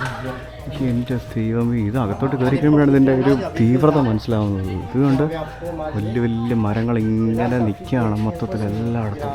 ഓ, എല്ലാവരും ഗൈഡുകാരുമായിട്ടാണ് വന്നേക്കുന്നത്. ഗൈഡാണ് നമ്മുടെ അല്ല ഗൈഡ് ഇല്ലെങ്കിൽ നമുക്ക് ചുറ്റിപ്പറ്റി ഇവിടെ തെറ്റിത്തിരിഞ്ഞ് നടക്കേണ്ടി വരും. കാരണം ഒന്നും മനസ്സിലാവത്തില്ല എന്ന് മാത്രമല്ല, നമുക്ക് അറിയത്തില്ല, വഴിയും തെറ്റിപ്പോവും. ശിവലിംഗ Prajnaparamita represents to the king mother. Okay. Which means this temple he built for his mother. His mother. Prajnaparamita. Okay. Gods of wisdom and beauty. Okay. He used to store here, to place here. As you can see the hole here. Halls. Okay. Why this halls? It used to place gems. So during the night, they light the lamp, the light, and this will be brightly, and you can see each direction. I understand. You can access from each direction. Understand. Okay. അപ്പോൾ ഇവിടെ വെളിച്ചം കത്തിച്ചു കഴിഞ്ഞാൽ അതിൻ്റെ ഒരു പ്രകാശം ഈ ദ്വാരത്തിലൂടെ പുറത്തേക്ക് 4 ഭാഗത്തേക്കും പോകും. അത്തരത്തിലാണ് ഇത് നിർമ്മിച്ചിരിക്കുന്നത്. നമ്മുടെ ഗവൺമെൻറ് ഓഫ് ഇന്ത്യ എന്നൊക്കെ എഴുതിയിട്ടുള്ള ആ ഒരു വസ്ത്രം ഇട്ടിട്ട് അവരിവിടെ പണിയെടുക്കുന്ന കാണുമ്പോഴത്തേക്കിനും നമുക്ക് ഭയങ്കര അഭിമാനം തോന്നും. എന്തായാലും നല്ല കാര്യം. ചൈനക്കാരുടെ സഹായം കണ്ടപ്പോഴത്തേക്കിനും ഞാനിങ്ങനെ അസൂയപ്പെട്ടായിരുന്നു. പിന്നീട് വന്നപ്പോൾ ഗവൺമെൻറ് ഓഫ് ഇന്ത്യയുടെ കണ്ടപ്പോഴത്തേക്കിനും എനിക്കിഷ്ടമായി, സമാധാനമായി, സന്തോഷമായി. How many trees are here? Uncountable. Oh my god, this See the here the one look like a human butt trying to climb the wall. ഇത് ശരിക്കും ട്രീ ടെമ്പിൾ ആണ് കേട്ടോ. സത്യം പറഞ്ഞു കഴിഞ്ഞാൽ ഇത് ശരിക്കും ഈ ക്ഷേത്രം മൊത്തം മരങ്ങളാണ്. കണ്ടില്ല, എവിടെ നോക്കിയാലും മരങ്ങളാണ്. മരങ്ങളുടെ ട്രീ ടെമ്പിൾ. ഇത് പുറത്ത് I never expected this temple will be this big when we saw this from outside. This is too big. നമ്മളിപ്പോൾ ഇന്നത്തെ കാലത്ത് ഒരു എസ്റ്റിമേറ്റ് വെച്ച് നോക്കിക്കഴിഞ്ഞാൽ അന്ന് അത്രയും വർഷങ്ങൾക്ക് മുമ്പ് എത്ര കോടി രൂപ അല്ലെ എത്ര മില്യൺ രൂപയായിരിക്കുമല്ലേ ഇതൊക്കെ പണിയാൻ വേണ്ടി വന്ന കോസ്റ്റ് എന്ന് പറയുന്നത്. ഇന്നത്തെ കാലത്ത് നമുക്ക് ഇങ്ങനെ ഒരു കൺസ്ട്രക്ഷൻ പറ്റത്തേയില്ല. നിങ്ങൾക്ക് ലോകത്തിലെ ഏറ്റവും വലിയ ക്ഷേത്രം അങ്കോർ വാട്ട് എന്നറിയാമല്ലോ. പക്ഷേ പിന്നെ ഒരു കോൺഫ്ലിക്റ്റ് ഉണ്ട്, ഹിന്ദു ആണോ ബുദ്ധയാണോ എന്നുള്ളത്. ലോകത്തിലെ ഏറ്റവും വലിയ ക്ഷേത്രം അങ്ങ് അമേരിക്കയിലെ നമ്മുടെ ട്രിച്ചിയിലെ ക്ഷേത്രമാണെന്നാണ് ഞാൻ കരുതിയിരുന്നത്. പക്ഷേ അല്ല, അമേരിക്കയിലാണ് ലോകത്തിലെ ഏറ്റവും വലിയ ഹിന്ദു ക്ഷേത്രം ഉള്ളത്. ഞാൻ വിക്കിപീഡിയ നോക്കി മനസ്സിലാക്കിയതാണ്. നമുക്ക് അമേരിക്കയിൽ പോകുമ്പോൾ US പോകുമ്പോൾ അവിടെ പോകണം. നിങ്ങൾ പോയിട്ടുണ്ടോ? എൻ്റെ കമൻറ്റ് ചെയ്യണേ. അതിൻ്റെ ചുറ്റും അതിലിന് പുറത്ത് തകർന്ന് കിടക്കുന്ന കല്ലുകളൊക്കെ നമുക്ക് കാണാം. ഇതൊക്കെ ഇനി എടുത്ത് വെച്ചിട്ട് പഴയ രീതിയിൽ ഇത് റീസ്റ്റോർ ചെയ്യണം. അത് പണ്ട് എങ്ങനെയാണ് ഇരുന്നതെന്ന് പോലും ആർക്കും അറിയത്തില്ല. ഇനിയിപ്പോൾ നമുക്ക് നമ്മുടെ ഐഡിയ വെച്ചിട്ട് നമുക്കറിയാവുന്ന പോലെയൊക്കെ ചെയ്തെടുക്കാൻ മാത്രമേ പറ്റുള്ളൂ. അതാണ് ഇവിടെ ചെയ്തുകൊണ്ടിരിക്കുന്നത്. പണ്ടത്തെ പോലെ ഈ മാസ്റ്റർ പ്ലാനോ അതേപോലെ തന്നെ മറ്റ് സംഭവങ്ങളോ ചിലപ്പോൾ അതൊക്കെ ഉണ്ടായിരുന്നിരിക്കണം. വിഗ്രഹങ്ങൾ മാത്രമല്ല കേട്ടോ ഇവിടുത്തെ ആൾക്കാർ എടുത്തത്. ഈ ഖമർ റോജിൻ്റെ സമയത്ത് ഇവിടെ ഉണ്ടായിരുന്ന പല ഗ്രന്ഥങ്ങളും മതഗ്രന്ഥങ്ങളും താളിയോലകളും തുടങ്ങി പല സംഭവങ്ങളും ഇവന്മാരെടുത്തിട്ട് കത്തിക്കുകയൊക്കെ ചെയ്തെന്നേ. ഇവർ ശരിക്കും ഈ പറഞ്ഞ പോലെ ഈ മതങ്ങളെ നിരത്തുക അല്ലെങ്കിൽ അങ്ങനെയുള്ളൊരു കാഴ്ചപ്പാടിൽ കുറേ കാര്യങ്ങൾ ഇവിടെ ചെയ്തിട്ടുണ്ട്. അതിൽ ഏറ്റവും കുറവ് ചെയ്താണ് അങ്കോർ വാറ്റ് പ്രദേശത്ത്, ബാക്കിയുള്ളത് പിന്നെയും ചെയ്തിട്ടുണ്ട്. അപ്പോൾ അവരെടുത്ത് നശിപ്പിച്ച കുറേ സംഭവങ്ങൾ ഈ വിയറ്റ്നാം പട്ടാളം ട്രക്കിൽ കോരിയെടുത്തുകൊണ്ട് പോയെന്നും പറയുന്നുണ്ട്. അങ്ങനെ പല രീതിയിലുള്ള പ്രചരണങ്ങൾ ഇവിടുത്തെ ഈ ചരിത്രത്തിൻ്റെ പുറകിൽ നമുക്ക് മനസ്സിലാക്കാൻ സാധിക്കും. ഇവിടെ എല്ലാം രജിസ്ട്രേഷൻ വർക്കിൻ്റെ ഭാഗമായിട്ട് കമ്പിയൊക്കെ കെട്ടി ഓരോ കാര്യങ്ങൾ ചെയ്യുകയാണ്. ഈ ക്ഷേത്രത്തിൻ്റെ ഓരോ ഭാഗങ്ങളായിട്ട് ഇങ്ങനെ റീസ്റ്റോർ ചെയ്തുകൊണ്ട് വന്നിരിക്കുന്നത് ഞാൻ പറഞ്ഞില്ലേ. അപ്പോൾ ഇത്തരത്തിലായിരുന്നു പണ്ട് ഉണ്ടായിരുന്നത്, കംപ്ലീറ്റ് എല്ലാം കൊളാപ്സ്ഡ് ആയിട്ട്.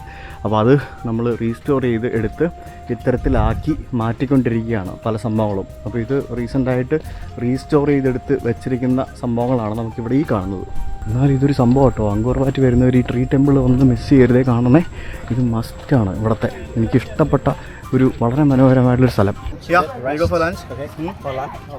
എവിടെയെങ്കിലും എവിടെയാണെന്ന് കുഴപ്പമില്ല.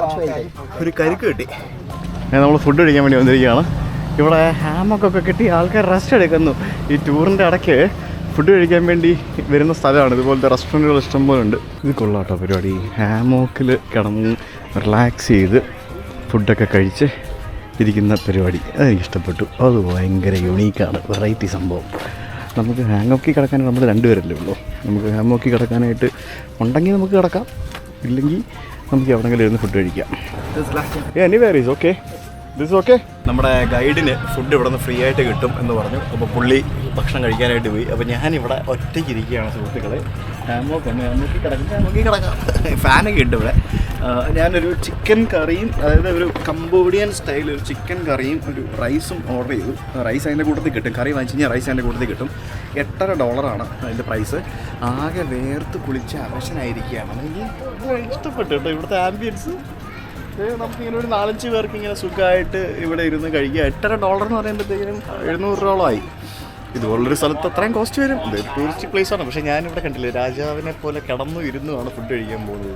ഇവിടെ ഇതേ ഉള്ളൂ, വേറെ ഒന്നുമില്ല. അപ്പോൾ ഇവിടെ വന്നു കഴിഞ്ഞാൽ കുറച്ച് ഫുഡ് ഈ ഒരു ഭാഗത്ത് ഇച്ചിരി എക്സ്പെൻസീവ് ആയിരിക്കും. അപ്പോൾ എൻ്റെ ഫുഡ് എത്തിയിരിക്കുകയാണ്. ചോറ്, പിന്നെ കംബോഡിയൻ സ്റ്റൈൽ ചിക്കൻ കറിയാണിത്. കംബോഡിയൻ സ്റ്റൈൽ ചിക്കൻ കറി എങ്ങനെയുണ്ടെന്ന് നമുക്ക് കഴിച്ചു നോക്കാം. ഇതിനകത്ത് എന്താ ഉള്ളതെന്ന് ചോദിച്ചു കഴിഞ്ഞാൽ ചിക്കന്, ക്യാരറ്റ്, സവാള, ബീൻസ് എല്ലാം ഉണ്ടല്ലോ, വെജിറ്റബിൾസ് എല്ലാം കൂടി ഇട്ട ചിക്കൻ കറിയാണല്ലോ. അടിപൊളി. എനിക്ക് ഇച്ചിരി സ്പൈസി ആക്കി എടുക്കാൻ ഞാൻ പറഞ്ഞായിരുന്നു അവരോട്. പൊതുവേ കംബോഡിയൻ ഫുഡ് അത്ര സ്പൈസി ഫുഡല്ല. ഇത് സ്റ്റിക്കി റൈസാണ് കേട്ടോ. ഇവരിവിടെ സ്റ്റിക്കി റൈസാണ് യൂസ് ചെയ്യുന്നത്. തായ്ലൻഡിലൊക്കെ ഉള്ള പോലെ തന്നെ സ്റ്റിക്കി റൈസാണ് യൂസ് ചെയ്യുന്നത്. സോ നമുക്കിത് എടുത്തിട്ട് ചോറിനകത്തിട്ട് മിക്സ് ചെയ്തിട്ട് കഴിക്കാം. ഉരുളക്കിഴങ്ങും സവാളയും ബീൻസും ക്യാരറ്റും എല്ലാം കൂടി ഇട്ട ആ ഒരു കംബോഡിയൻ സ്റ്റൈൽ ചിക്കൻ കറി മാത്രം വാങ്ങിച്ചാൽ മതി, ചോറ് എൻ്റെ കൂടുതൽ കിട്ടും. ഇത് തായ് റെഡ് കറി കഴിക്കുന്ന ടേസ്റ്റാണ്. അതായത് തായ്ലൻഡിന് അടുത്ത് കിടക്കുന്നതായതുകൊണ്ട് തന്നെ ഒരു തായ് ഇൻഫ്ലുവൻസ് ഉണ്ടെന്നാണ് എനിക്ക് മനസ്സിലാക്കാൻ സാധിച്ചത്. Almost similar to Thai red curry. വെള്ളം കുടിച്ച് തന്നെ വയറ് നിറഞ്ഞിരിക്കുക. സത്യം പറഞ്ഞാൽ ഫുഡ് വേണ്ടായിരുന്നു. ഇത്രയും വെള്ളം കുടിച്ചതും വെള്ളത്തിനിപ്പോൾ കരിക്കും കുടിച്ചു. അങ്ങനെ ഫുഡെല്ലാം കഴിച്ച് മതിയായി. ഇന്നത്തെ പരിപാടികളെല്ലാം കഴിഞ്ഞ് ഉച്ചയായി കഴിഞ്ഞാൽ 2 മണിയായി. ഇനി അങ്ങോട്ടൊരു 1 മണി മുതൽ ഒരു 4 മണി 5 മണി വരെ പുറത്തിറങ്ങി നടക്കാൻ പറ്റത്തില്ല. കാരണം അതുപോലെ ചൂടാണ്, ഒരു കാര്യമില്ല. ഇന്നത്തെ പരിപാടികളെല്ലാം കഴിഞ്ഞ് നമ്മൾ ഇനിയിപ്പോൾ തിരിച്ച് ഹോട്ടലിലേക്ക് പോവാണ്. മതിയായി. Okay, thank you very much. Nice to meet you. So you are really good. Okay. If you like our service, please kindly leave us a review. Yeah, on definitely I will. Thank you. Okay, thank you. Thank you. See you. Okay, bye. അങ്ങനെ back to ഞാൻ എൻ്റെ ഹോട്ടലിൽ എത്തിയിരിക്കുകയാണ്. ഇന്ന് ഏകദേശം ഒരു 15 kilometre മൊത്തത്തിൽ നടന്നിട്ടുണ്ട്. എൻ്റെ കൈയും കാലും ഒക്കെ അയ്യോ മതിയായി. എങ്ങനെയെങ്കിലും പോയി കിടന്നൊന്ന് ഉറങ്ങണം എന്നുണ്ട്. പക്ഷേ ഒരു മസാജിന് പോയാലും കുഴപ്പമില്ല, അത്രയ്ക്ക് ടയേർഡാണ്.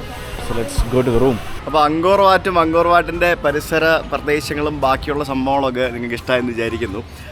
എന്തായാലും ഞാൻ റൂമിൽ വന്ന് ഇന്നലെ ഒരൊറ്റ കിടപ്പായിരുന്നു. അയ്യോ അത്ര ടയേർഡായിപ്പോയി, ഒന്നും പറയാനില്ല, അത്ര ടയേർഡായിരുന്നു. നെക്സ്റ്റ് ഡേ രാവിലെ എണീറ്റാണ് വീഡിയോ എൻഡ് ചെയ്യുന്നത്. അപ്പോൾ ഇനി ഞാൻ ശരിക്കും ഈ സീം റിയാപ്പ് എന്ന് പറഞ്ഞ നഗരം ശരിക്കും ഒന്ന് എക്സ്പ്ലോർ ചെയ്യാൻ വേണ്ടി പോവാണ്. നമ്മൾ ഒരു സിറ്റിയിൽ പോയി കഴിയുമ്പോഴത്തേക്കിന് ആദ്യം ആ സിറ്റിയാണ് കാണേണ്ടത്. പക്ഷേ സീം റിയാപ്പിൽ അല്ലെങ്കിൽ കംബോഡിയയിൽ വന്നു കഴിഞ്ഞാൽ ആദ്യം കാണേണ്ടത് അങ്കോർ വാറ്റാണ്. അപ്പോൾ അങ്കോർ വാറ്റാണ് നമ്മൾ കഴിഞ്ഞ ദിവസങ്ങളിൽ കണ്ടത്, അങ്കോർ വാറ്റ് പരിസര പ്രദേശങ്ങളും. ഇനി ഇവിടെ കുറേ വ്യത്യസ്തമായ കാഴ്ചകളും അനുഭവങ്ങളും ഒക്കെ നമ്മളെ കാത്തിരിപ്പുണ്ട്. അപ്പോൾ ആ കാഴ്ചകളും വ്യത്യസ്തമായ അനുഭവങ്ങളും ഒക്കെ ആയിട്ട് നമുക്ക് അടുത്ത ദിവസം കാണാം. ഇതുവരേക്കും ബൈ.